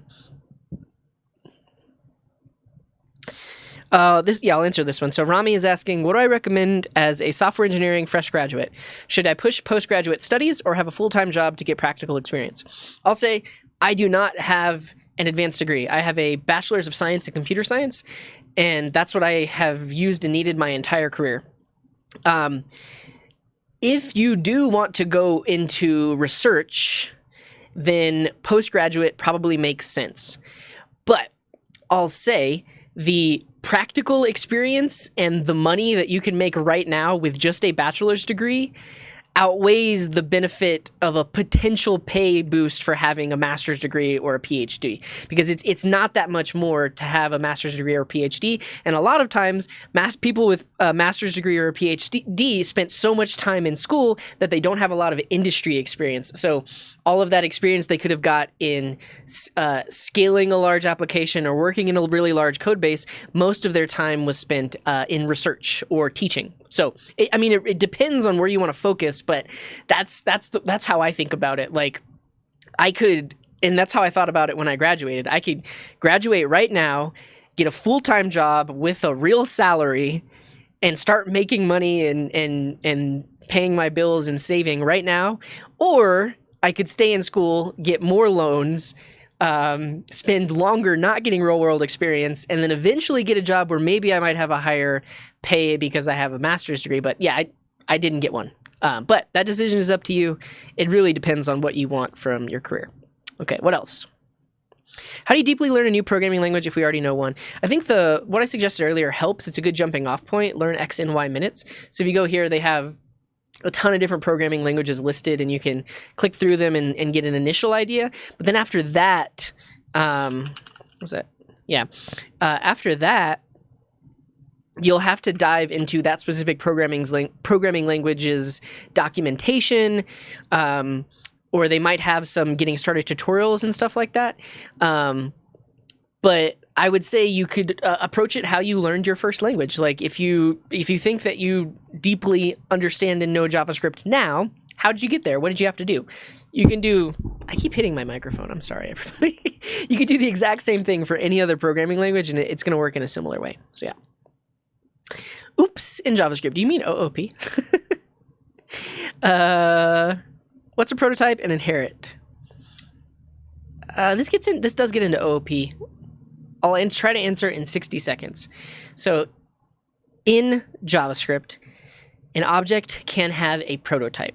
If an object has a prototype, it will inherit the functionality of that prototype. And what do I mean by inherit? If that prototype, and you could think the prototype itself is just some other object, that object could have some methods on it. It could have some properties on it. And if an object extends from that prototype, it now also has all of those methods and all of those properties. And so that's one style of inheritance in JavaScript specifically, where one object can inherit the functionality of some other object. Now, it gets a little trickier than that, because the prototype chain describes like what should happen when the JavaScript engine comes across a piece of code that is like accessing a specific property or method. Like there are rules that say like if the given object doesn't have that property or method, it should look one level up in the prototype chain to see if it has it, and if it doesn't have it, it'll go up from there. So that's the general idea of a prototype and inheritance. Good evening, YY.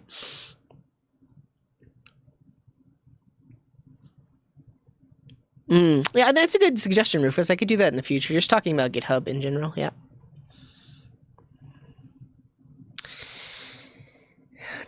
How do you protect database credentials from the client side? I've always had problems with .env come deployment.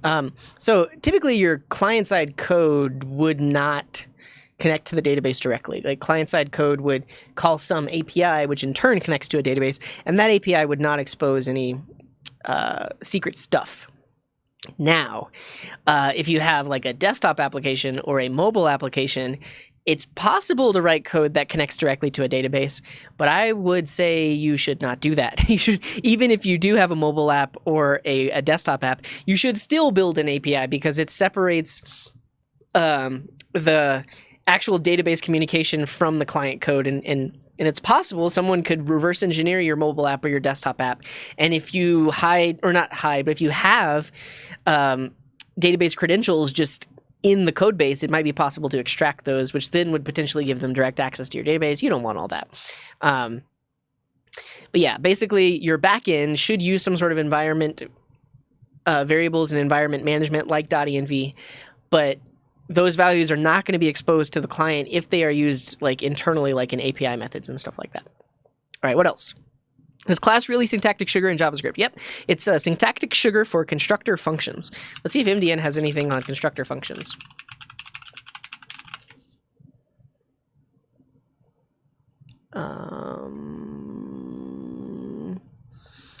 I mean, not that one, but not technically. So in the before time, before the class keyword existed, it was possible to create instances of objects using functions. So you could define a function. That function could have properties that were put on this. It could have methods that were put onto the prototype. And it was like a very manual way of doing it.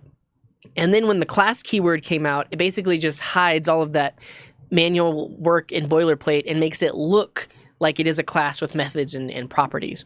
So yes, it is just syntactic sugar. There's no inherent difference between an instance of a class versus an instance that comes from a constructor function. You can have prototypes that loop back around. I don't know if I've ever done that, but yeah, I could see it. What tool do I use for automatic deployment? I've used Travis CI and then also GitHub Actions.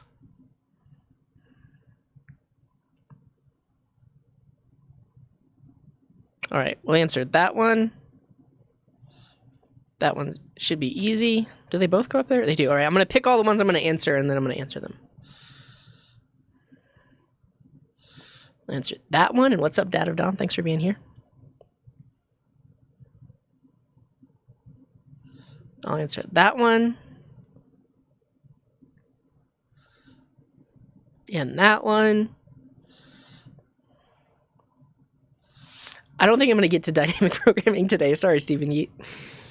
I'll answer that one. We did talk about that one earlier.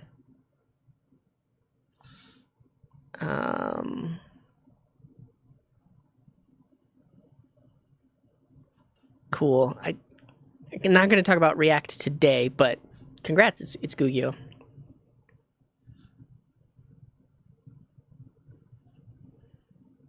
I'll answer that one.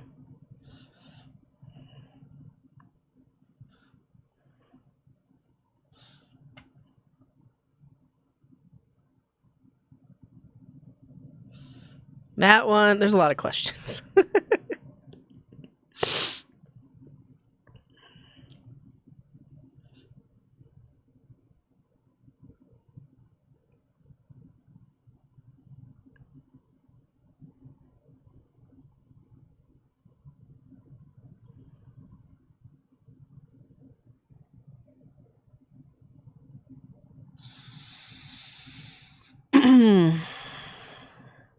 Cool. I'll try to answer this. This person is the same one that asked the question about, I guess, what kind of job to find. Is that what they asked? But they just mentioned that they graduated. They got a job as a BIOS engineer. They worked there. They found that they were pretty weak, and so they wanted to work somewhere else so they could gain more experience. Now they're working for the government.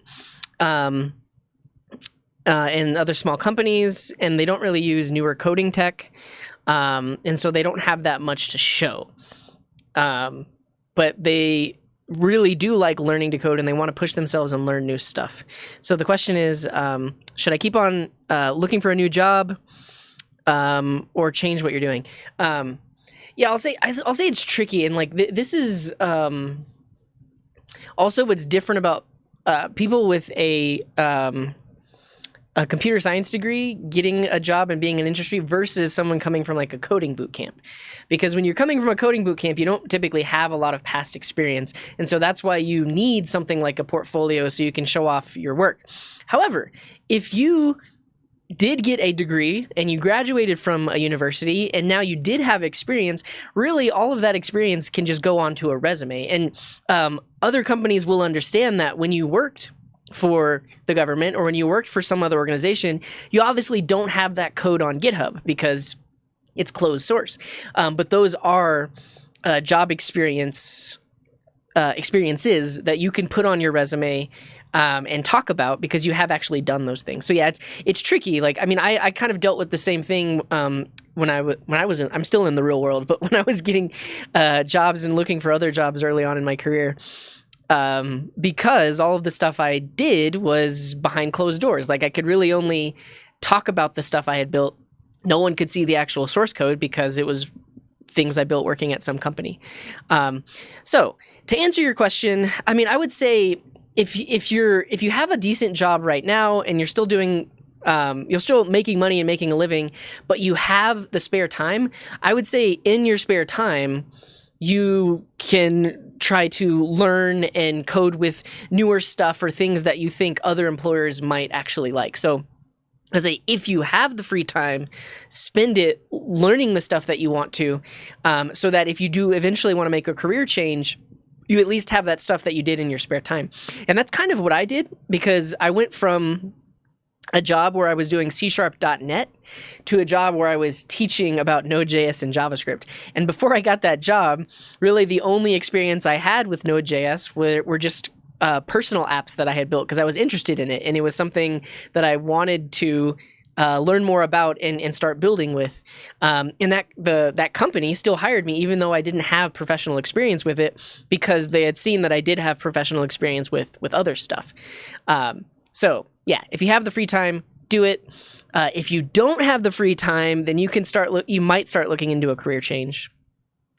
Because if you don't love what you're doing and it's not something you want to be doing, then it can be hard to like go into work every day. But yeah, thank you for your question. Hopefully that helps a little bit. I clicked the wrong thing.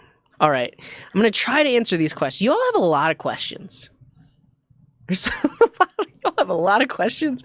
I'm gonna go get my charger, and I'll be right back. Yeah, you're very welcome. Hopefully that helps. I'll be right back.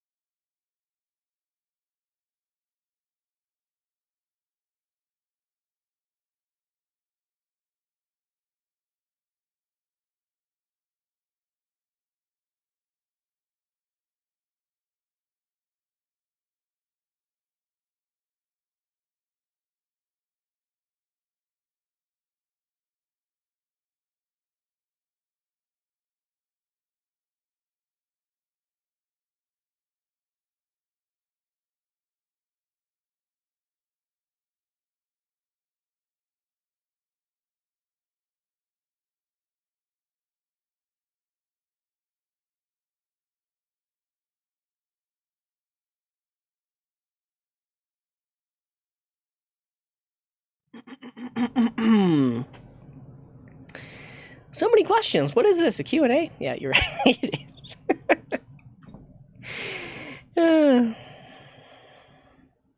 And this is a good good points from Ally Post. So if you are working in an industry where the code that you're writing is not open source, which is the majority of industries, or the stuff that you're building and working on isn't directly available to the world, it is good to write that stuff down. So write down what are the projects you've worked on, what are the technologies that you're working with, because it can be hard to remember that stuff like 2 or 3 years later, especially if you've worked on several projects. So if you write all of that stuff down as you go, it'll be a lot easier to maintain your resume and keep your resume up to date with all the stuff that you've worked on. Yeah. Cool. I am, Sunny. I just keep forgetting. I'm going to do it now. I guess I missed that earlier, Sunny. I'm sorry about that. Sunny, with the 5-month resub, you got me hyped for JS. I just had my onboarding for my first job, and I'm officially a full stack dev, C# backend and Angular frontend. You're welcome. Honestly, I don't know why you're thanking me, but you're welcome. But congrats. I'm really glad to hear that, and thank you for supporting the channel. All right, I'm gonna do my best to get through these and then work on that document. Okay. How do you find mentors when you're self-learning how to code, especially learning DSA? What is DSA?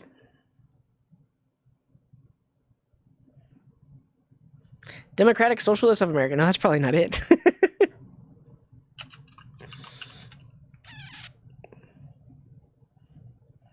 Oh, data structures and algorithms. That's definitely what it is. I was like, what? What? Yeah, okay. So first of all, how do you find mentors? I would say try to reach out in whatever communities that you're a part of. And if you're not a part of any communities, you should attempt to become a part of communities, because we talked about earlier how the majority of our job is working with people. In the real world, you can get help in the same way by working with people and having a network and being able to network with people. So you could, on whatever Discords you're in, you could potentially reach out and say, hey, I'm looking for a mentor. Is anyone interested? Maybe you could do like a quick 30-minute meeting to see, because, let me finish my thought. Do a quick 30-minute to see if that person, if you jive with that person.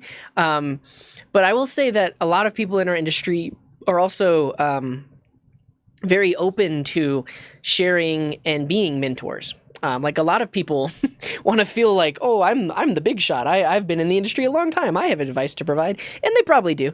But there are people do want this, because I mean I've in the people that I've worked with and in my experience, they're more than happy to like talk to somebody who's has questions, or somebody that is interested and wants to learn more. In general, programmers are pretty friendly people, and we're teachers. So the hard part is just finding some if you're not in a community. So join Discords, my Discord, there's other Discords. Try to go to meetups in your area. Now, it depends on where you are in the world, but specifically, I'm in Denver, Colorado, and meetups happen all the time. So if I just search for tech in Denver, Colorado, we can see all of the meetups in my area. So let's see. I probably just want to go to the technology category. Today. Let's see what's today. Yeah, so today in Salt Lake City. That's so far away. But there's an Intro to Python free coding class in Salt Lake, and there's also an Intro to Python coding class in Portland tonight. Let's see about tomorrow. Usually there aren't that many weekend events on the weekends. Why is this so hard? Sort by date. Here we go. Yeah. Wait, no. Any distance within 50 miles of Denver. Here we go. So on Monday, there's a UX UI webinar near me, anyways. On Tuesday, there's something about tech investors. On Wednesday, there's an event about navigating your coding career. On Wednesday, there's something on getting started in tech. Like just next week, there are all of these events, and I guarantee you if I were to go to one of these, I could probably meet someone that might be my mentor, or I could be a mentor for them. So find events, I guess, is my advice, if you can. I know it's hard these days with everything being remote, but a lot of those meetups actually do have remote links, and so you actually don't even have to be in that specific city, and you still technically could attend those events. But my main point of advice is you just have to talk to people. So be a part of a community, go to meetups and talk to people, and you might find someone that could potentially be your mentor. If none of that works, you can pay. You can pay someone.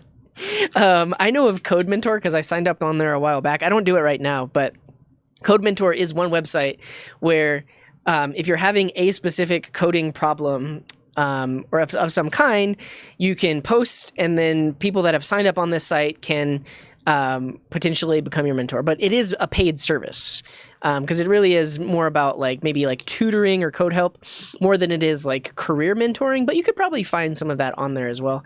And then there are likely other websites that are similar to this. This is the only one that I know that's like that. So. And all of that was for Stephen Yeet. I don't know if you're still here. Okay, next question. Which mini bar extension do I use on my MacBook? Yeah, it's called iStat menus. This is the one I use.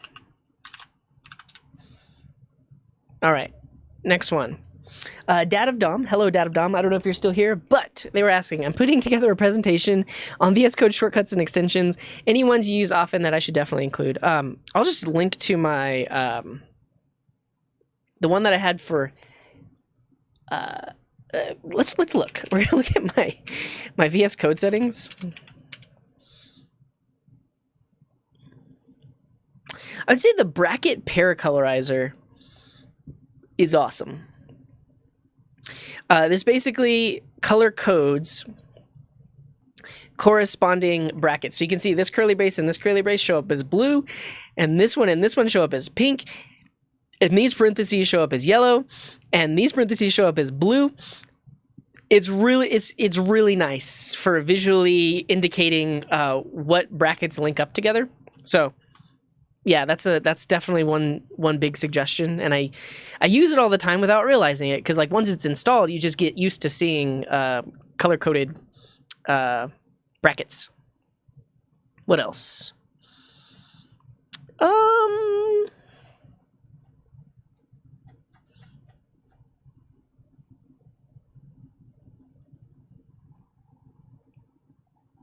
think that's it. I would say, I don't have a specific keyboard shortcuts. Yeah, ESLint to fix all fix problems. I do that a lot. That's probably the thing I do the most often. Let's see if I can find this keyboard shortcut. So I have keyboard shortcuts.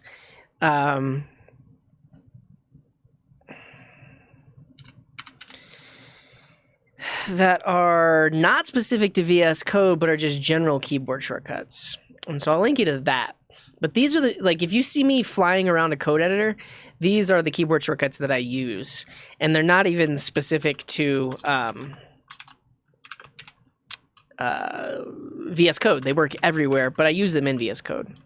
I guess that's all I have. I don't have any good suggestions. Thank you for asking, though. Press dot on the repo page and see what happens. I think I know what happens. All right. Yeshuf is asking, how can a person new to web development get experience of 2 to 3 years for a job of a web developer intern, and why do they ask for experience? Yep. Typically, whenever you see a job posting, it is a wish list. It's a wish list of all the things. It's like the ideal candidate, but they're obviously not going to find the ideal candidate. So some things they're willing to compromise on. Now, years of experience sometimes isn't negotiable, but if you can show that you have projects in your portfolio, and you can show that you have experience potentially working with the tech stack that they require, that might suffice for the amount of experience that they're asking you to have. So I would say still apply to those jobs, even if they are saying if it's an entry-level job and they still want you to have 2 to 3 years of experience, then it's likely not an entry-level job. It's a mid-level job that they're trying to pay entry-level salaries for, which is unfortunate. But I would say apply to those places anyways. And then in general, if you can't apply to those places, you can try to get internships, and typically internships are paid in the web development world. Like you really shouldn't work for free, because the work we do has a lot of value, and I mean, all work has value relatively, but especially in our line of work, we do not intern for free. So as an intern, you could still get paid, and you're getting experience that you can have on your resume to help you get a job. But it's the dilemma of pretty much every industry, where they're wanting to hire people that have experience, and then there's all these new people in the workforce that have no experience. And how are they supposed to get experience if you have to have experience to even get a job? It's a dilemma. But I would say apply anyway. I find it difficult to come up with new project ideas. Any tips? Yeah, check out Florin Pop project ideas. So Florin Pop, he has a blog post on it, but he also has like a GitHub repo with 80 plus application ideas for developers. Here it is. Yeah. And people have pull requests to suggest new ones, but basically they've just been piling on in here. And they're all listed out. So you have a description and then like the name of the project. And I don't know what happened. Like, what if we go into it? Does it describe it more? Yeah, it describes it, and it has user stories. This is insane. It's been a while since I've looked at this. But this is basically just a bunch of different project ideas. And then when you can go into it, it has requirements, constraints, user stories. This is insane. Great job, Florin. Shout out to Florin. I don't think Florin has streamed on Twitch in a while. But you should definitely go follow his YouTube. They were last seen streaming in Null. Is that not his name on Twitch? Did he delete his Twitch? Null in Null. You should definitely check him out on YouTube, though. But yeah, look at this repo. So this just has, if you want to add something to your portfolio or build something and you have no idea where you should start, definitely take a look at that. I'm gonna add this to here. It's just like project resources.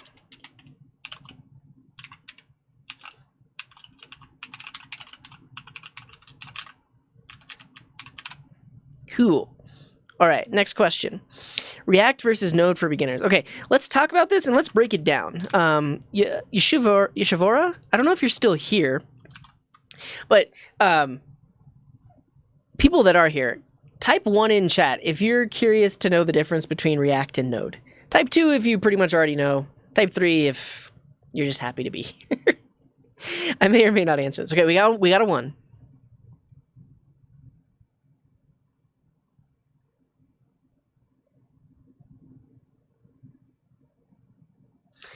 All right, the majority of people don't want to hear about this, but there are still a lot of people that do want to hear about this. So I'm going to set a 3-minute timer and talk about it for 3 minutes, 3.5 minutes, and then we'll move on. I'm not gonna talk about this forever, but let's do it right here. Let's try to break it down. React versus Node. All right, first of all, let's define these. So node.js is a JavaScript runtime, typically used for back-end development or front-end build tooling. Let's define front-end build tooling. So these days, when you're building a front-end application, it's not just plain old HTML, CSS, and JavaScript anymore. It's a lot of extra stuff to help maintain a large code base of all that stuff. So there's a concept of transpiling. So typically we write in we might write something in TypeScript, and that needs to get turned into JavaScript so that it can run in the browser. We might be using React, and we might be writing in JSX, and that also needs to get turned into JavaScript. What else? We might be using Sass to organize all of our styles, but that ultimately needs to get turned into CSS to use on our website. We might also be using something like a view template, or something else that ultimately needs to get turned into like regular plain old HTML and tons more. So in the modern web development world, we're not just writing HTML, CSS, and JavaScript. And I'll add this piece right here: web browsers. Web browsers only directly understand HTML, CSS, and JavaScript. If you've written your code in anything else, the web browser is not going to be able to run that code. So at the end of the day, we have this ecosystem, this tooling that takes all of this extra stuff and turns it into HTML and CSS and JavaScript so that it can run inside of a web browser. Now, these front-end build tools are typically written to run within Node.js. But here, some other tasks instead of transpiling would be something like bundling. So take 2 or more source files. So that could be JS, CSS, that could be images, that could be other types of media, and bundle them. So take 2 or more into a payload with a single entry point. I'm using a lot of big words here, but basically we can take our website that is built up of React components or Sass files or anything else, and it's bringing in images and all of that stuff, and we can take all of it and turn it into as few files as possible, because typically we want our website to be as small as possible so that it loads fast. And so we typically do like bundling to take all of our stuff and put it together into one so that the browser doesn't have to make as many requests. The other thing is it might do is like minifying. Make the source files as small as possible. Okay, so where are we at on time? We're out of time. Type 1 if you're still interested in hearing me talk about this. Type 2 if you want me to move on. But ultimately, to compare React to Node, I kind of want to break down what these two things do. 2, 1. 1. I still see some ones. I'm going to finish. I'm going to take 2 more minutes because we're almost done. 2 more minutes and then I'll be done. It's fine. Okay, so you have this idea of front-end build tooling. And so some examples of these are things like Webpack, things like Rollup. You also have like the TypeScript compiler. What are some other things? Node Sass, which is like the Sass compiler. You have the Babel runtime. Yeah, and it's not just bundler, because you could best technically you could say bundlers like Webpack, Rollup, ESBuild. Those are all bundlers, but those bundlers are also calling other things. Yeah, potentially like Parcel and many more. But here's where this all comes together. Yeah, so it's you're right. It's the basis of Electron. It's for other things, but if we're specifically talking about React, here's how all of this comes together. All of these things are separate little programs that can only run on your computer. Like, these things were not meant to run inside of a web browser. All of these different tasks and tools were meant to be run ahead of time before you publish your website. And all of these tools are written to run against the Node.js runtime. So you typically use Node to run your Webpack bundler, or you typically, like, the TypeScript compiler is written in JavaScript and it runs against the Node.js runtime. So all of these tools are written to run against the Node.js runtime. Great. Which means if we are building a React app uses JSX. A React app might use TypeScript. A React app might use Sass. Our React app needs to be transpiled and bundled and minified before it can be used by a web browser. So we'll say like React.js alone is a front-end framework. This is meant to be run inside of the web browser. Right? So because it's meant to be run inside of the web browser, your React code must just be HTML, CSS, or JavaScript. So React is, we'll say, built and bundled before deployment. So this is why you typically see, if you are building a React app, you still technically need to have node.js installed, because node.js is going to be what all of these other tools are doing to do the stuff like transpiling and minifiling and bundling to ultimately get your React app into something that the web browser can understand. Okay, so I think that's the main point. I am out of time there. I think the very last thing that I'll mention is that's why it's hard to compare these two, because you typically need Node.js whenever you're building a React app. And the reason you need Node.js is because of these underlying processes. Now, here's potentially something that you can stop. You're all telling me stop talking about this. Here's something that you could compare to React.js, which is not exactly the same, but let's say something like Node.js, Express, and Jade. Is that what it's called now? Did Pug get renamed to Jade? Yeah. Yeah. Okay. This is a server-side rendered web framework.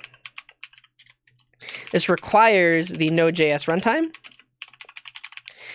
and it serves requests with HTML, CSS, and JavaScript pages. Did Jade get renamed to Pug, or Pug got renamed to Jade? I thought Pug got renamed to Jade. Because it used to be... Oh, wait, maybe I got it wrong.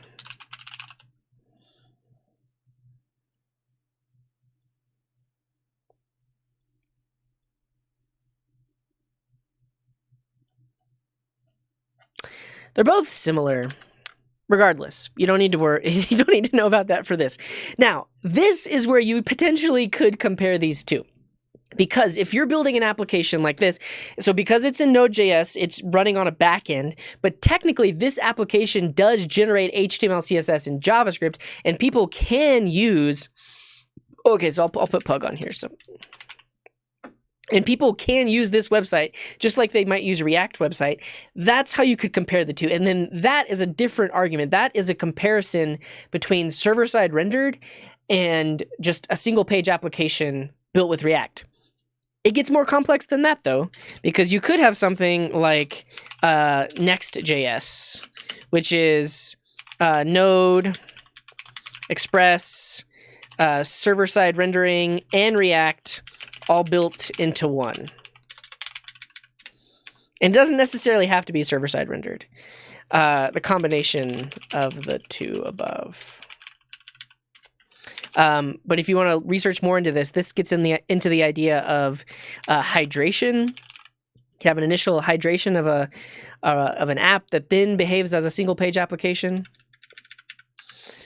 Spa. Cool. Now, who asked that question? Yeshivora asked that question, and they might not be here anymore. But regardless, hopefully, all the things that I just mentioned,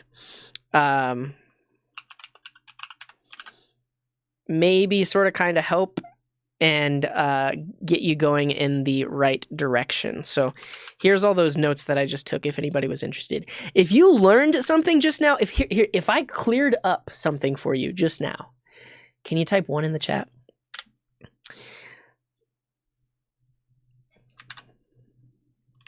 Nice. All right, so I think it was worth it. Not everybody here wanted to hear that, but I think it was worth it to get into. Because as a beginner, it's really hard to break all these things down and try to figure out where each thing belongs and stuff like that. Yeah. Okay, I will say there's more. I didn't talk about everything, but that's like an initial jumping off point. Once you start learning more about all that stuff, you can see how they interact. And like, I guess like I was mentioning, wait, I didn't delete it, did I?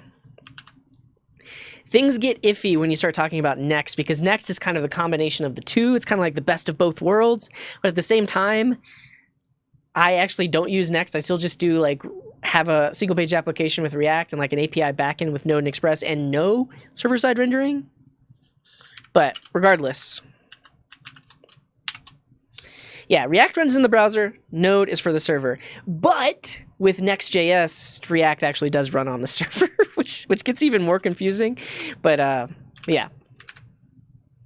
So if Webpack runs on Node.js and the backend runs on Node.js, why don't we just run Webpack every time an HTTP request arrives? Here's the thing.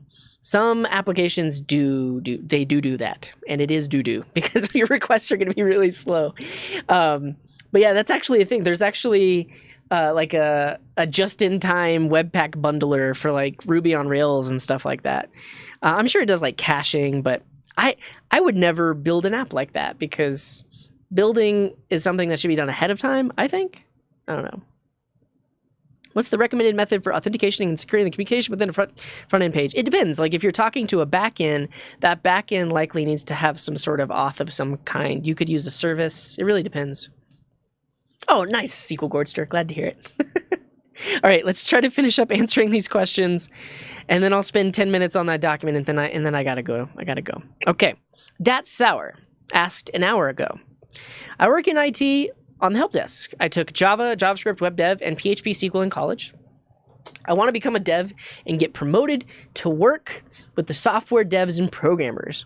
I need practice so I can prove my value to them with a portfolio. Any advice?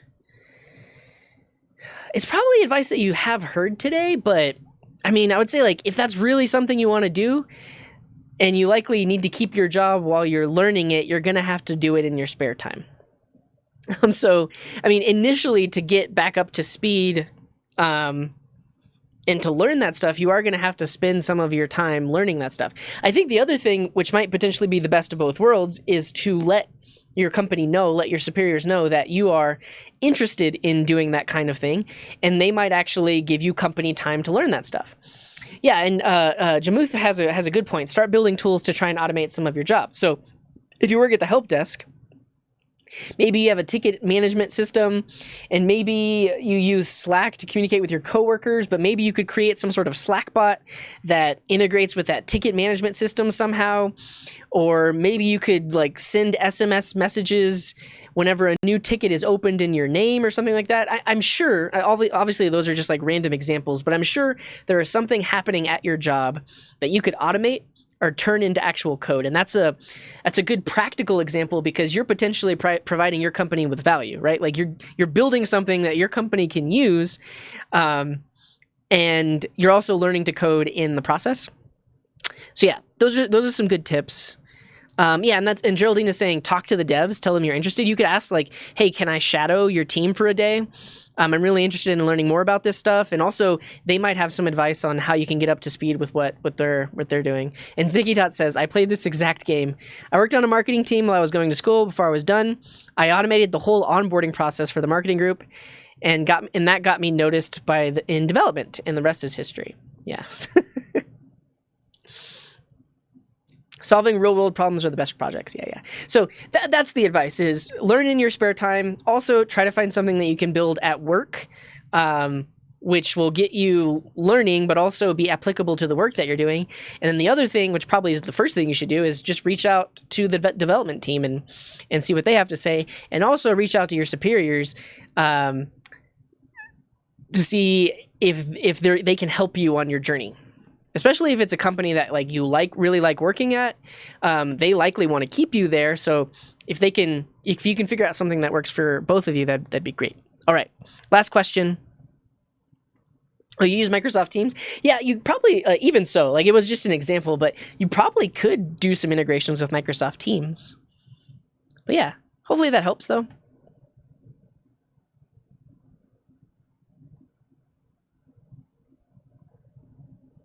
Yeah. And that's the other, like, that's an interesting aspect there, is if they know that they can't hire a new dev, but maybe you have some extra cycles, you could actually, like, it's not like they have to pay you anything more because you're already employed.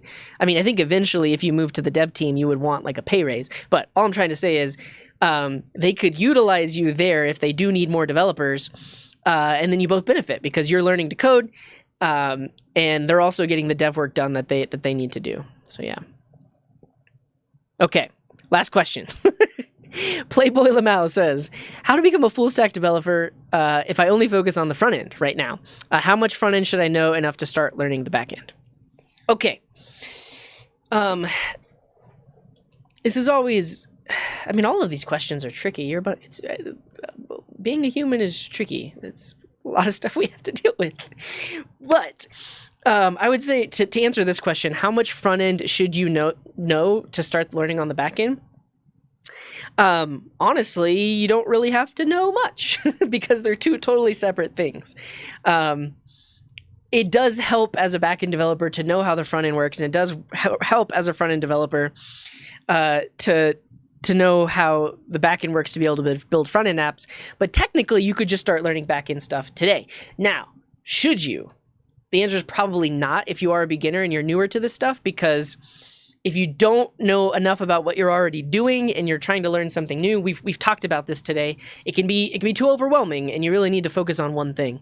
So in terms of how much, I would say if you can successfully start and build a project with all your front end tech and it has all the functionality, yeah, I mean, if you can build things with the things you know about front end, I would say you're ready to learn back end. You don't have to be an expert in front end, but if you can make things that work and that are useful, you probably know enough that you can start learning about back-end stuff. Now, here's the other thing, is as a front-end developer, you very likely already integrate with APIs of some kind. And if you don't, that would be a place to start. Because these APIs that you're calling, whether it's like the Jiffy image search API or the Twitter API or anything else, all of those APIs were written with back-end code. So if you know how to interface with an API, that gives you a good launching off point to learn about how those APIs are actually implemented with backend code. Yeah, so I would say if you haven't, start there. And then once you learn a bit about integrating with them, it'll be some of the concepts to learn and understand about actually building stuff on the backend will make a lot more sense already having built front ends that integrate with backends. Okay, that's it. We've answered questions for like over 2 hours today. Let us set a 10-minute timer to finish out this document, and then I gotta go. But basically what I'm gonna do now is I have this README of like free learn to code resources, and I'm trying to get as much stuff in here as possible. So actually I'll take suggestions from the chat. We're not going to use this anymore. Actually, I will. I'll add this on there. We'll get some links, though.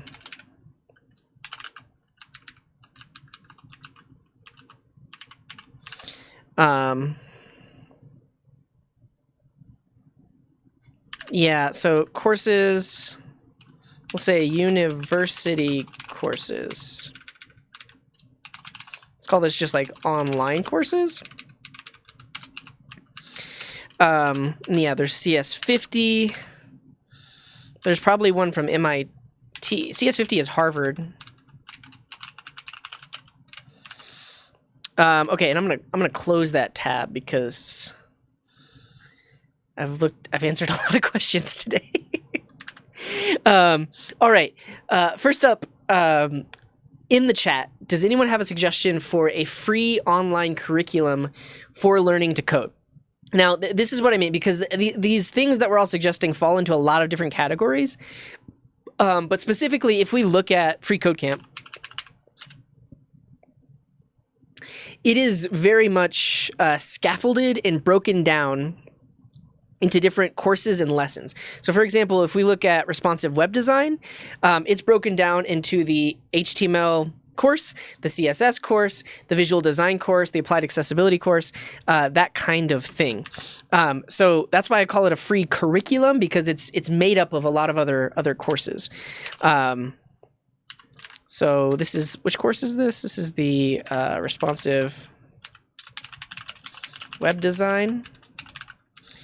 And then there's also the data structures and algorithms.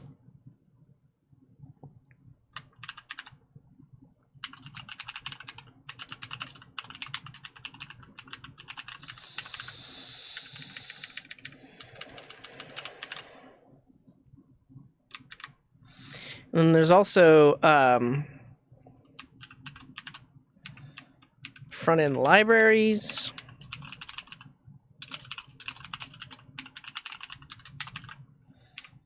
Cool. Right, we have some suggestions. MDN docs are pretty good as curriculum too. So I know the MDN docs have tutorials. Like if you go into like learn web development, they have a ton, like actual tutorials here. I wouldn't necessarily consider it like a full curriculum. Like, I mean, I guess a curriculum, I think about like, if I were to do this curriculum from start to finish and give it my all and do my best, I could very likely get a job having just done that one curriculum. Whereas, I don't know if you could say that about the MDN learning documentation. It's good. They are good tutorials, but they're more of like one-off. They're not necessarily tied together as a whole to really teach you about how everything works and how it all fits together. However, we're going to put it on here. So this is going to be under, so we have boot camps, we have reference materials. This is under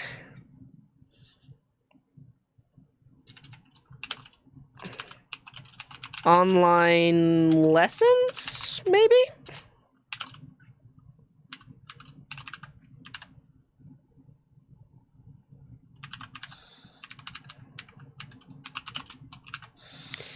MDN Learn Web Development. Cool. But the other thing we'll also put on this page is the actual reference.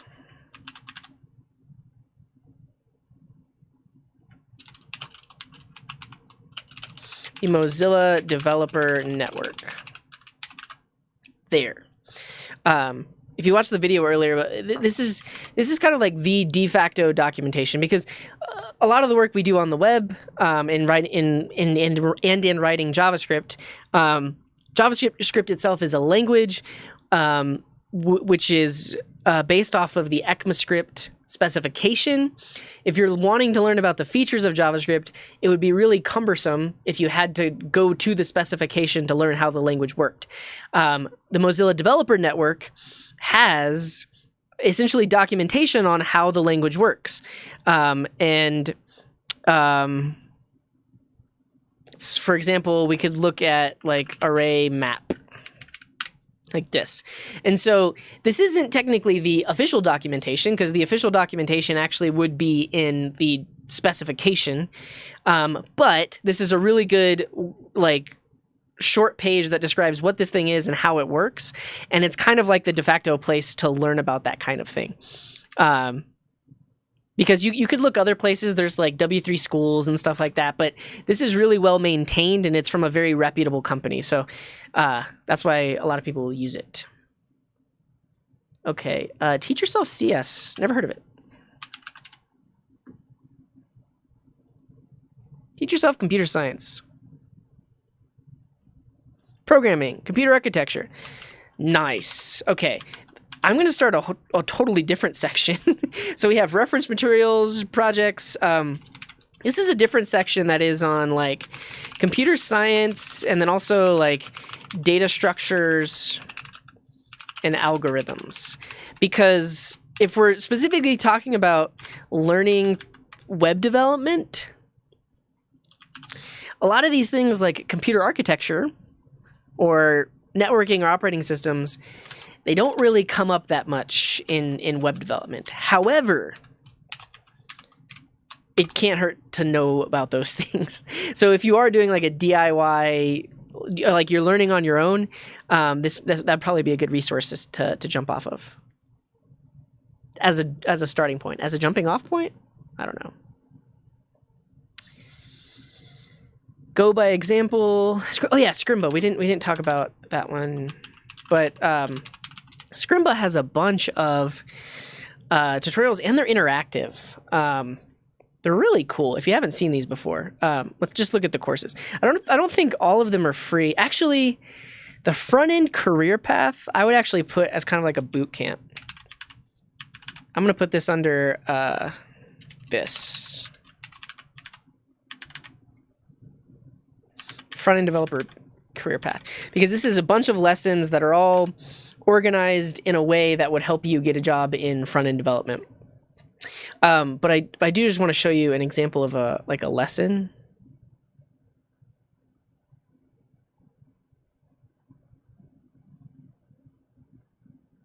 To see these lessons, I need to be a subscriber. Are you sure? I mean, I probably should just sign up. I really just want to show you how this site works because it's pretty cool. You can go explore it yourself.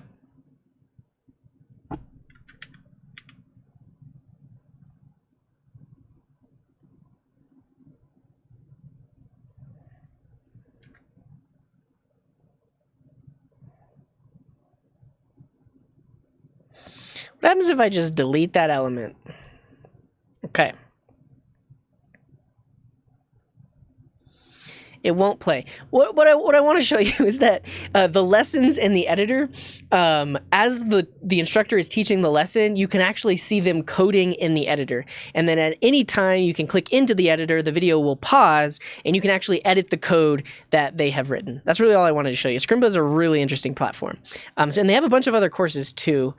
They have ones like on like React and other stuff as well. But check it out. You can go sign up for an account if you want to see it. We'll do a Scrimba interactive learning.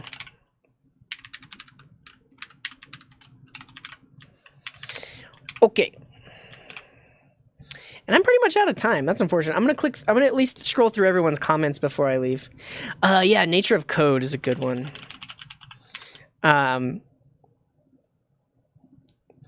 So, Daniel Schiffman, the coding train. Actually, I'll do this. We have a command, Schiffman! What's up, Alka? Here. So, if you haven't subscribed to him on YouTube, you absolutely should. He does live streams every now and then, but he's super entertaining. He does things on like machine learning and artificial intelligence, and the things he builds are super creative and very interactive. So subscribe to him on YouTube, but specifically, he has this course called Code! Exclamation mark. That is for beginners, that takes you through learning to code from basically knowing nothing. So this really is like teaching you to code from nothing. And it's great. Now, this isn't like a full stack web development course, which is where these things can start to differ. And I'm realizing I'm gonna need a better way of organizing and explaining all of this stuff, because, I mean, one problem I do want to solve with this document is, as a beginner, there are so many options, right? Like if you want to teach yourself to code and you want to learn to code, if you were to see this page, you would be overwhelmed and not have any idea where to start. And I do want to kind of like group these things in a way and organize them in a way that it's a lot easier for a beginner to pick and choose what they want. But regardless, I would put this under like courses. Online courses, yeah. Code! Exclamation part. What's it called? Programming with P5JS. Yeah, because this technically does teach you JavaScript, but you're also using JavaScript with this library P5JS, which is not directly JavaScript, but is good for learning about the general concepts of programming. And you're not really learning about any back-end technologies, which is what you might need to be like a full stack developer. But regardless, it is a good jumping off point. I said all of that because Mr. Schiefman wrote this book called The Nature of Code. And you can read this entire book online for free. And what's cool about this book is that it basically takes all the things in nature. It's the nature of code. So things like physics and how the world actually works and how do bodies move and interact with each other. And it is all explained. And then there's code examples on how you can actually implement and simulate those things with code. So it's pretty dope. For example, if we look at like vectors. Roger, what's your vector, Victor? It teaches you about vectors, and then this little animation here was likely written with P5.js, and then it shows you the code and how that code could work to make it all work. It's great. Just check it out.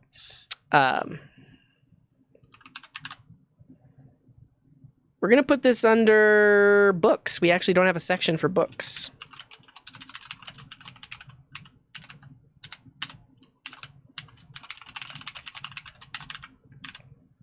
And while I'm thinking of books, I'm going to bring up You Don't Know JS, which is written by Kyle Simpson. And this is at least the first edition is completely free to read. I think he's in the process of writing the second edition right now. But all of these titles are completely free to read. You can learn about JavaScript for free. You don't know JS. All right, I'm going to catch up on the chat, but I do want to have a whole set. I'll also say this. I'm going to create a GitHub repo for this, and I'm more than happy to accept pull requests of other books that you might suggest that go on here. One other one I'll add is Eloquent JavaScript, which is another free-to-read online book for learning JavaScript. I'll put that right here.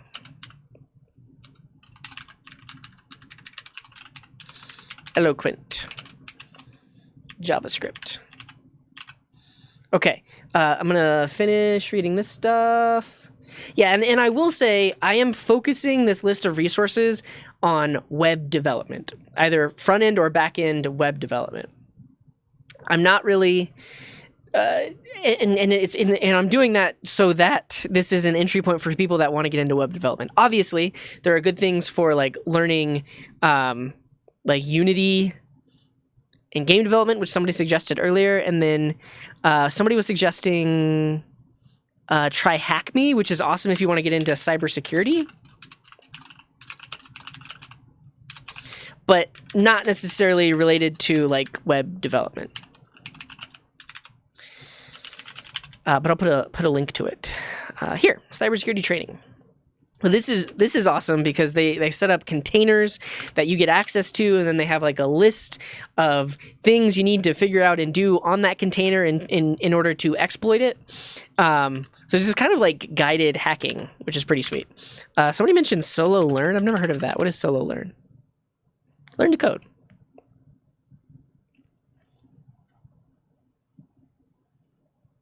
It's a lot of different things. Start learning now. I want to learn JavaScript. I don't know why I get so annoyed when I have to sign up. I mean, obviously, it makes sense from a business perspective because they want me as a lead. They want my email so that they can market to me, and that's how they're able to offer this thing for free. But I'm really a fan of things that don't have any sort of wall like that. And I think...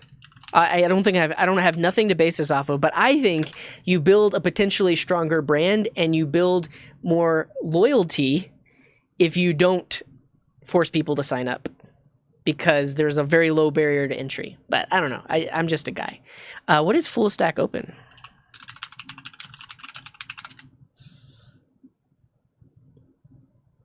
Deep dive into modern web development. What? It's a Creative Commons course? My goodness, I like it. I like their design. It looks dope. It's 5 to 12 credits from the Department of Computer Science at the University of Helsinki. Interesting. I just like the way it looks. It's like minimalist. It's dope. I am going to put this under I guess, do I put this under universities? Because it technically is a university, but it also is kind of like a curriculum in a way. We're going to put it under universities. This is the full stack open.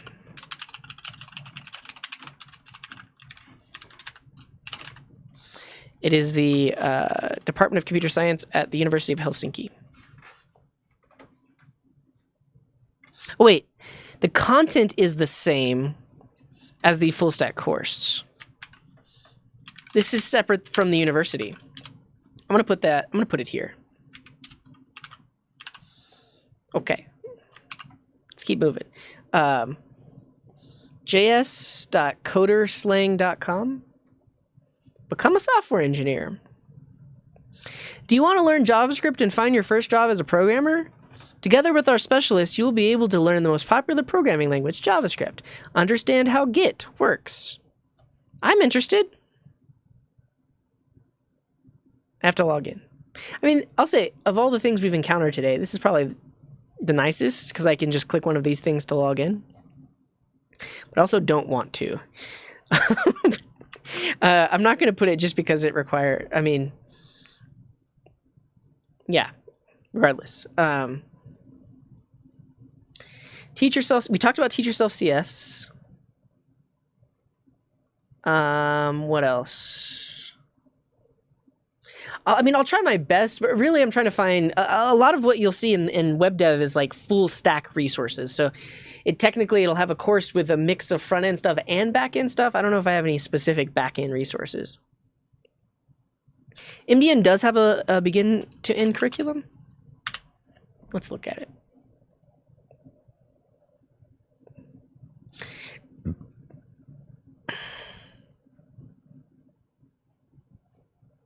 Is this what you mean, though? I mean, you did say it 14 minutes ago. I don't know if you're still here, geocodes. But I guess my main differentiation is that because this is like a wiki, as far as I know, this wasn't created with the goal of getting a job. This is created with the goal of understanding how this all works so that you can use it. Whereas typically these curriculums are structured in a way where you get the big picture of how everything works and you're somewhat employable at the end of it all, versus having like one-off lessons, which is still valuable but different. I don't know.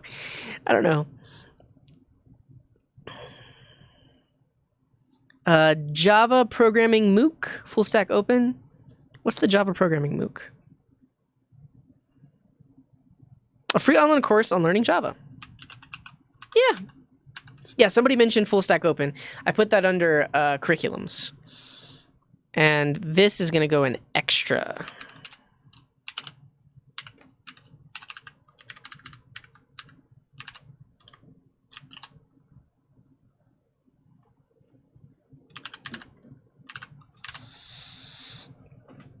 CSS Tricks is just a good resource, but I'll put it. Tons of great articles here.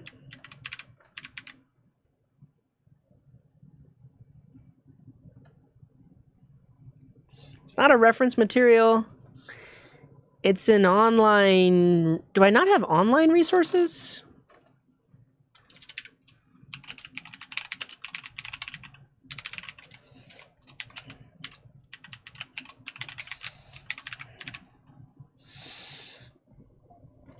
Program is... Never heard of it. Learn to code for free. Learn how to code with our beginner-friendly tutorials and examples.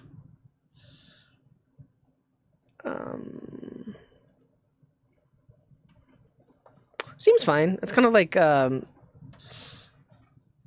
what's that place called? I forget. I'm losing steam. I've been live for too long, and I got to get back to work. I'll link it here.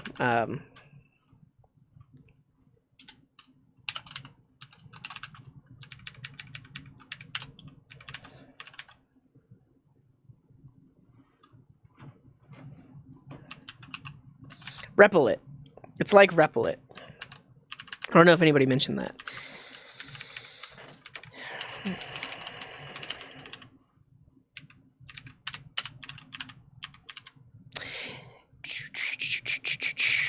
Okay.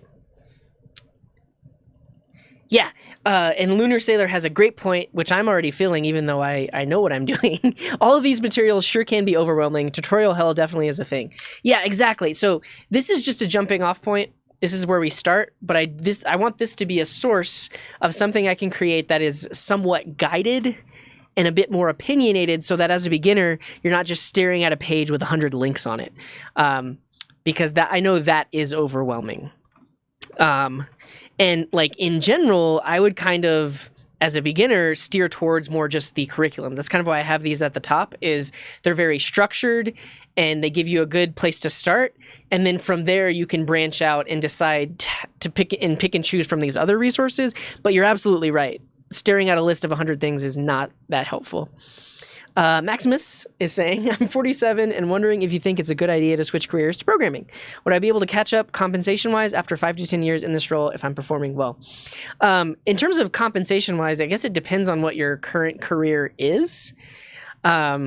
Because like if you're in the US, an entry-level programming job is usually at least about $60,000 a year. And so that's something to think about. Like, even if you are at the entry level, even though you're 47, an entry level position might pay as much as you're making now. I don't know what you do right now, though. So that is something to think about. I'll say this. I used to teach at a coding boot camp, and I had students that were 40 years and up. I mean, I had younger students as well, but I had, at one point, one student was like 60 years old.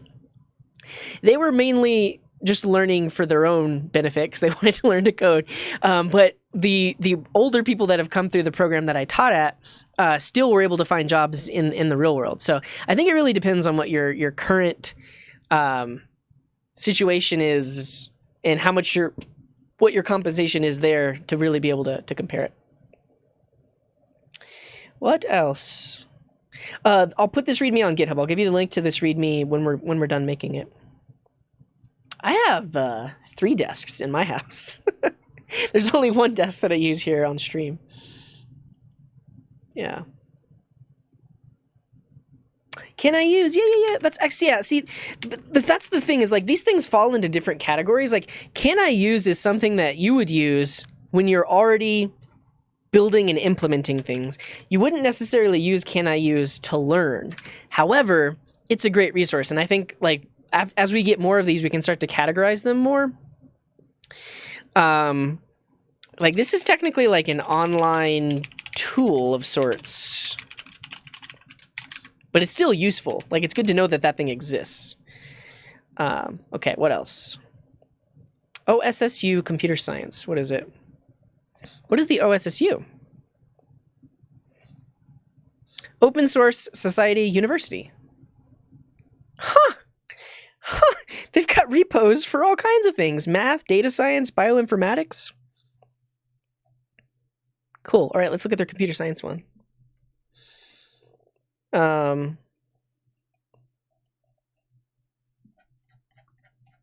Seems fine, and it has 93,000 stars. I'm going to put it in the... We have a science for computer science. We have a section for computer science. What was this called? Open Source Society University Computer Science.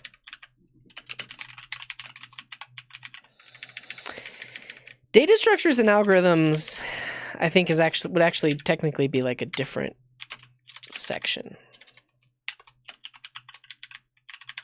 Okay. Social platforms like Codepilot. Yeah, I mean, again, this is a lot, but I technically think this is a different category. This is social coding platforms. So CodePen is definitely one of them. CodePen is also a tool, because CodePen is a way of writing code in your web browser and sharing it. But it also is a social coding platform, because the things that you build can have like likes and favorites and things like that, and people can fork them. So there's that social aspect. And then dev.to is like really is a blogging platform. But but there is a social aspect to it because you can respond and like and favorite stuff and all that good stuff. We'll put it here. Leak code. Yeah, so we actually need a separate section for coding practice. Coding and interview practice. I'll say that. Yeah, leak code is a big one.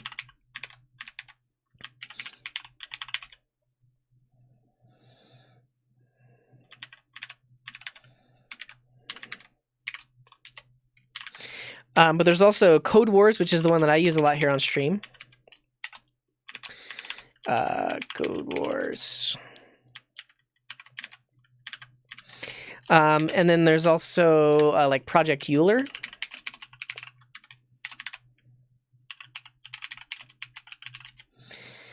And there's a lot of other ones too. The thing is, I kind of need to do where are these problems? Recent. Is Project Euler what? Isn't there like a Project Euler where you can put in the... Oh, well, that's interesting. What's the difference between the two? I don't know. Okay, let's keep moving. What CS majors should I know?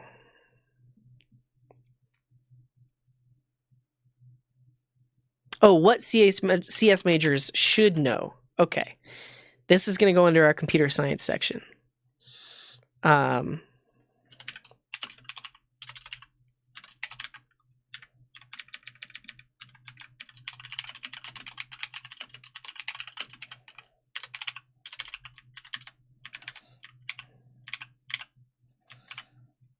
Cool. Code Wars, we've got it. What else? Code Academy. Yeah. Academy. And then also, I even mentioned Khan Academy earlier. Look at it. Code Academy does cost money though, right? I know they have some free courses. Yeah, like you have the pro plan. And once you have the pro plan, then there are certain things you can do. But like learn JavaScript, I think is free for anyone. Start.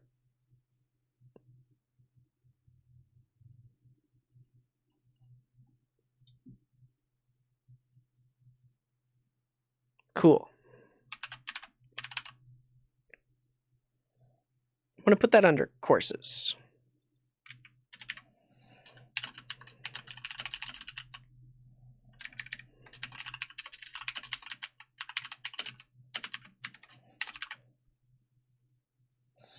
Bamboozled? What you talking about? I'm 20 minutes behind on chat. All right. Yeah, you're right. Advent of Code is another good one for practicing.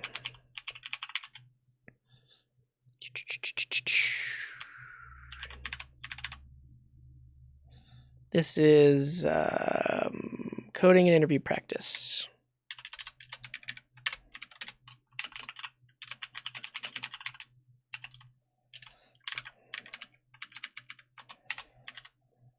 Oh, I did that wrong. Square brackets go here. Parentheses go there. Okay. The Primogen, I agree. Yeah. There is a GitHub repo list of programming YouTubers. Somebody has a Git repo going out there of awesome YouTubers is one of them. Awesome YouTube channels. Dev YouTube list.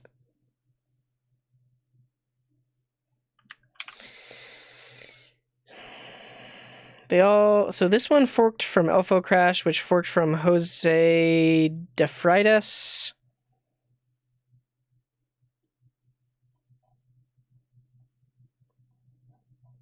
Is Coding Garden on here? They are. Nice. Am I on this one? I'm not. Am I on this one? I am. Nice. But I specifically am not going to like mention out or like list all the Twitch streamers or all the YouTubers, because a lot of other people have repos where they're doing that as well. So I'm actually just going to link to this. An awesome list of YouTubers that teach about technology. I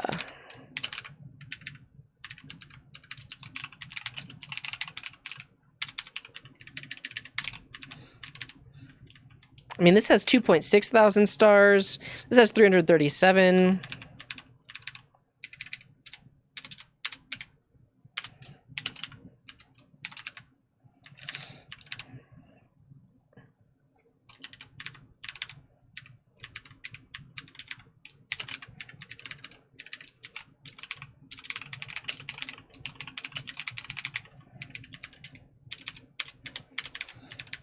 And then this is the dev YouTube list. This has 3.8 thousand stars.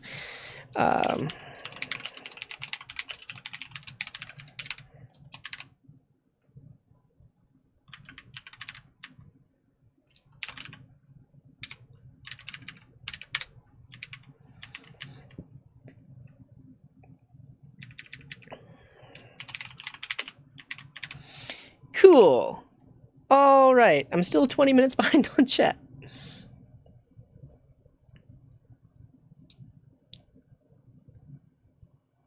Codesmith. Structured JavaScript learning journey.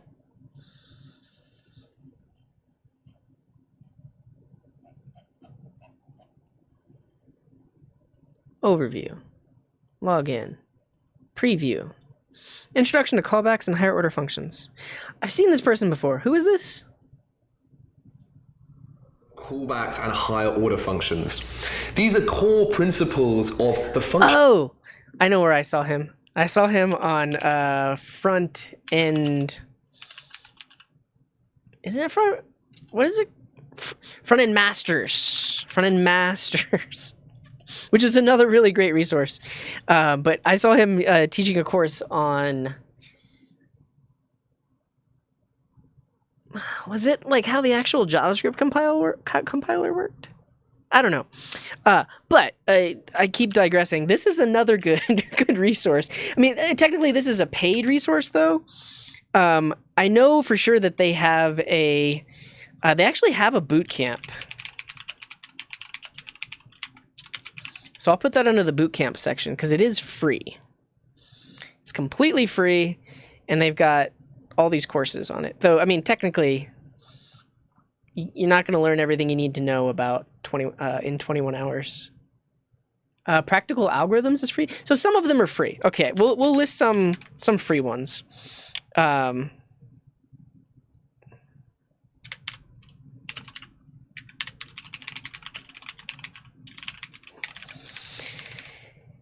The World Wide Web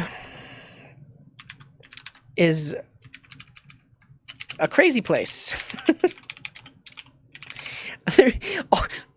Like the amount, like the breadth of knowledge, the amount of resources you have at your fingertips for free is pretty insane.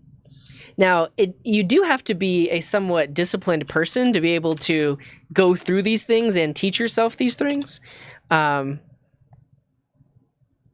But yeah, we just have access to so much. What is this, a JS course?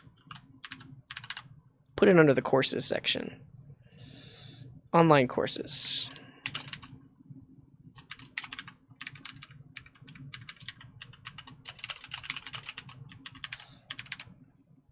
Okay. Well, thank you, the Jive. Automate the boring stuff. That's Python, right?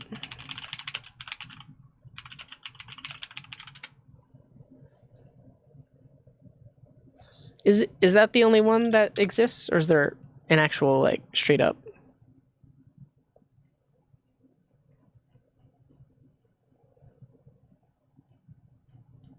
It's completely free to read? I had no idea. That's awesome. Okay, but this is going to go under extra because it is Python.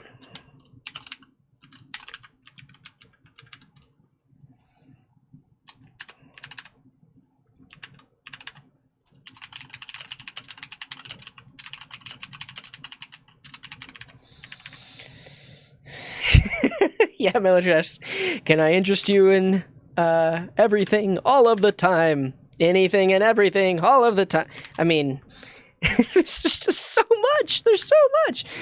Yeah, you're right. JavaScript info, I think I would consider almost like a reference in a way. It does say it's a tutorial, but like,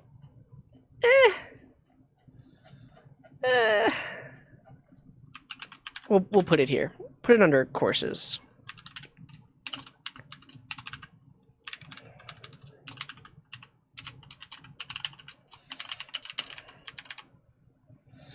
The modern JavaScript tutorial. All right, let's see what else we got. Pragmatic Programmer, I would recommend it. I am only adding free to access stuff.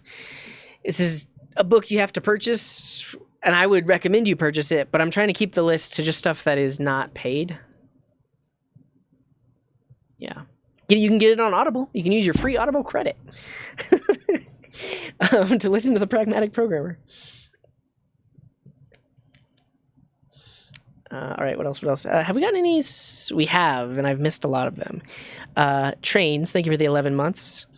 Ziggy Dot with that 11 months. La Lilu Laylo MG, thank you for the sub.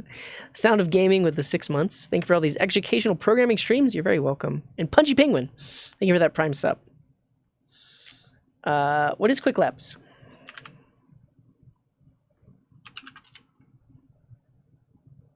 Hands-on cloud expert with hands-on trading. Interesting. I'll put it under extra.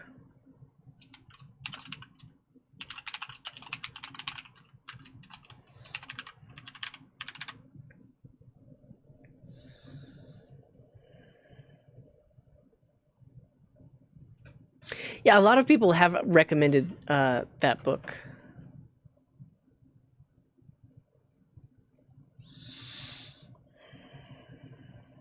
All right, I think what I'm going to have to do is I'll push this up to GitHub, and then if you have suggestions, please open a pull request. Yeah, and I'm about to push it up to GitHub so anybody can look at the lists that we have so far. Now,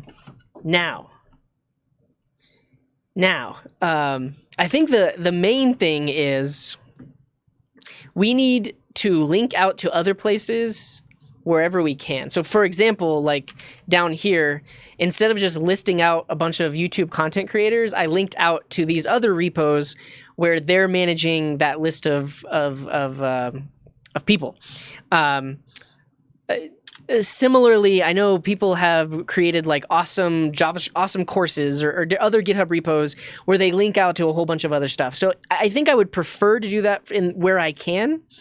And then for the things that I can't, I'm going to try to organize them the best that I can. But in the meantime, you're more than welcome to open pull requests for it. Let's see if there's any other big ones that I missed. Geeks for Geeks, yeah, they're both, and Tutorials Point are both good resources.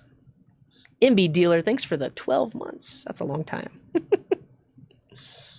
HackerRank, yeah, that's another one I'll put under practice. HackerRank? HackerRank.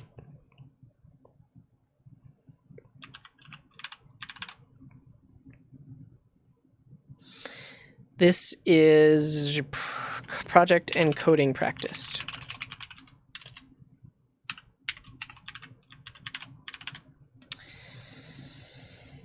All right, anything else?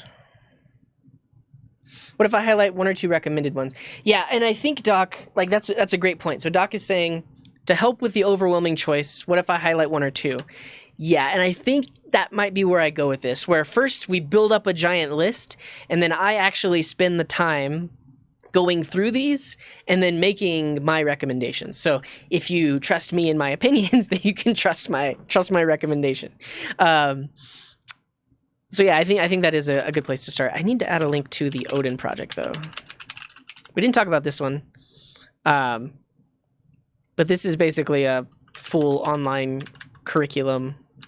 They have a front end course and a back end course and a full stack course, I think.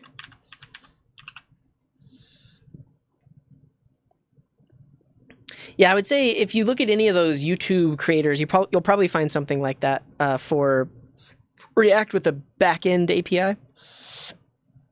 Python tutor?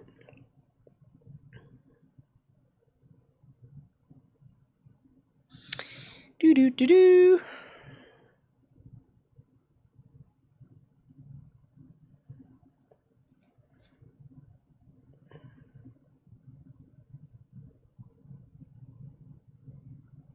A course on how to learn.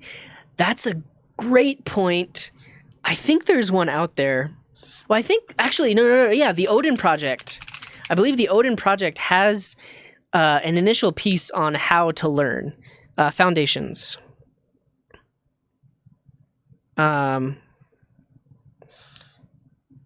think it's how this course will work.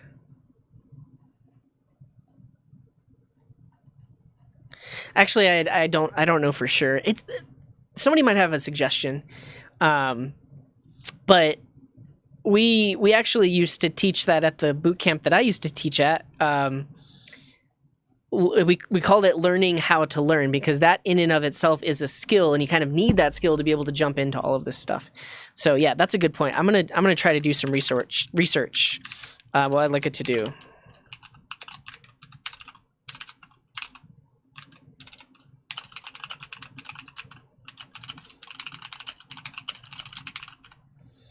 On learning how to learn / self-teaching. Cool. That's a good one. All right, everybody wants this README. I'm going to put it on GitHub. Really, really cool. Teach yourself CS. I think we added this one earlier.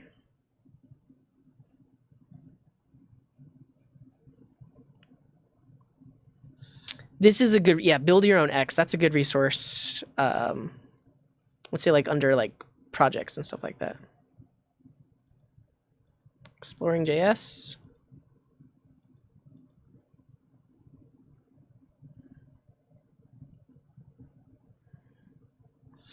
Oh, okay. This was actually another section I wanted to add called roadmaps, which actually could help in coming across all those other materials, because the one that I know of is the like front end roadmap. I think it's like roadmap. Yeah, roadmap.sh, the developer roadmap. They have a few different ones, but they have laid out all of the different possible things that you might need to be in this type of career. But they've laid it out in terms of like prerequisites and dependencies and stuff like that. And so as a beginner, you could take something like this and decide, okay, I want to learn about CSS, and then go from there. But this is kind of like your high level view into it. So yeah, roadmap.sh is awesome. And there are a lot of other roadmaps that people have created, like this one that I just clicked on. Let's look at it. I don't know if I've seen it before. JS roadmap.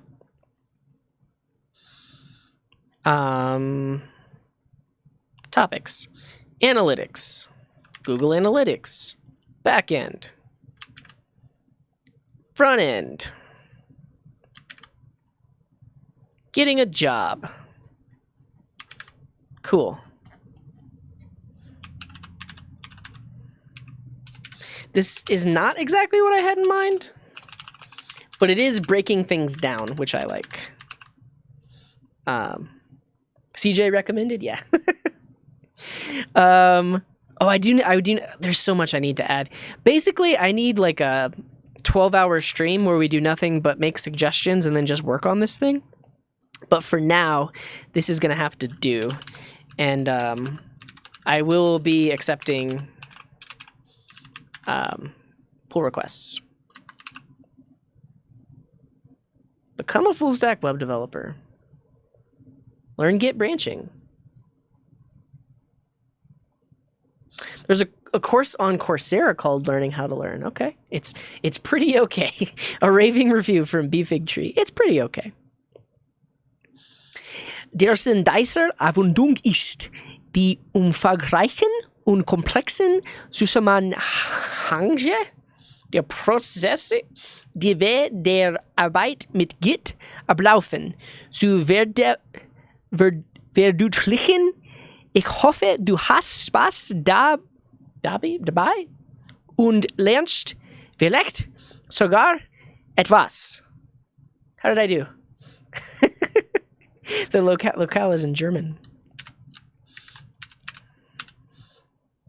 Yeah, this is a cool site, though. It teaches you about Git branching. My German's pretty good. Oh, thanks. I stumbled over a few words there. All right. I, unfortunately, am going to have to skip all of these. But once I get this thing on GitHub, feel free to make pull requests. Try to keep the same organization that I have. And that is about it. I mean, I'll create the repo before I stop streaming, just so I don't forget to do it.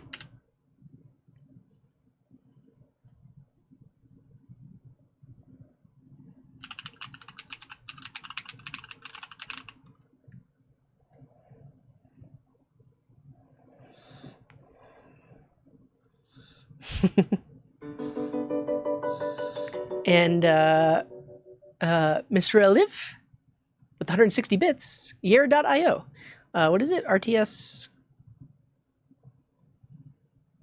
game controlled by JavaScript. Oh, that'd be cool to have like coding related games section as well, because I know there's like a game where you're programming robots and where they should go and stuff like that. But I like what you're saying.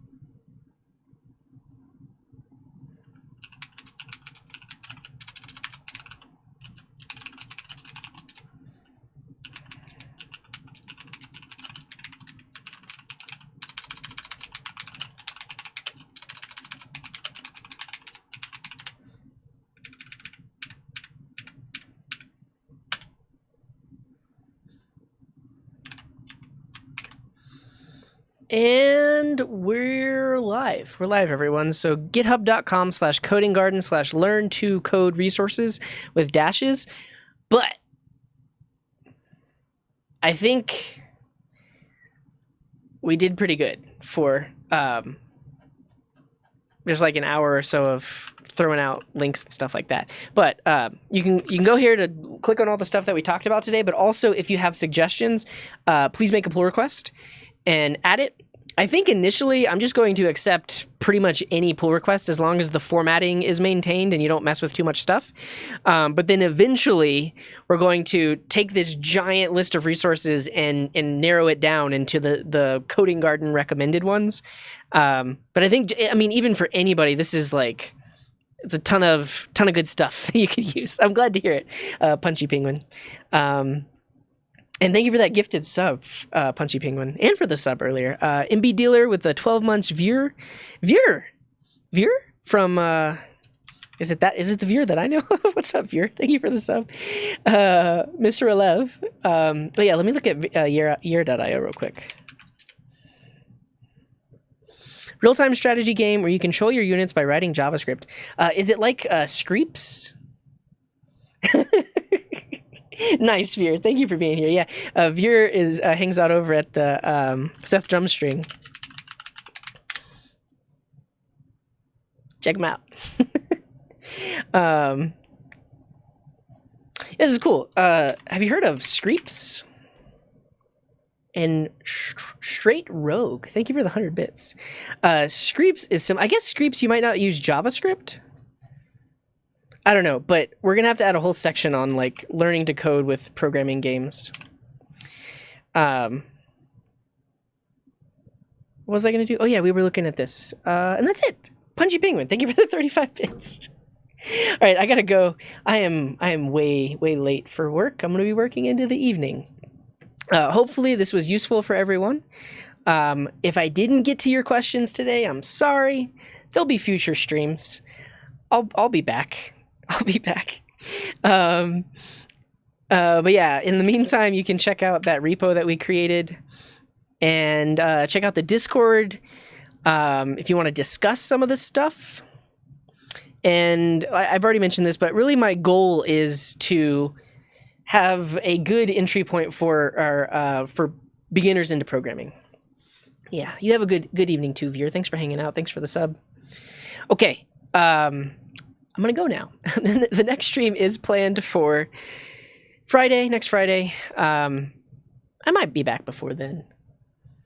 I've been wanting to do a music stream. I'm contemplating doing a stream where I don't talk at all, but I make music. So like I go live, but I don't actually have my microphone turned on, and then I just make music. I don't know if anybody would actually watch that, but I might do that. And thank you, Geraldine. Thanks for being here. See you later, Alka. And oh yeah, I said it. I'm gonna go now. We are gonna raid those, so here's the raid messages. If you're a sub, this is your raid message. If you're not a sub, this is your raid message. Stay awesome. Learn to code. Be nice to people. Call your mom if you haven't called her in a while. And wherever you are in the world, have a wonderful morning, afternoon, evening, or night. And until next time, here's this.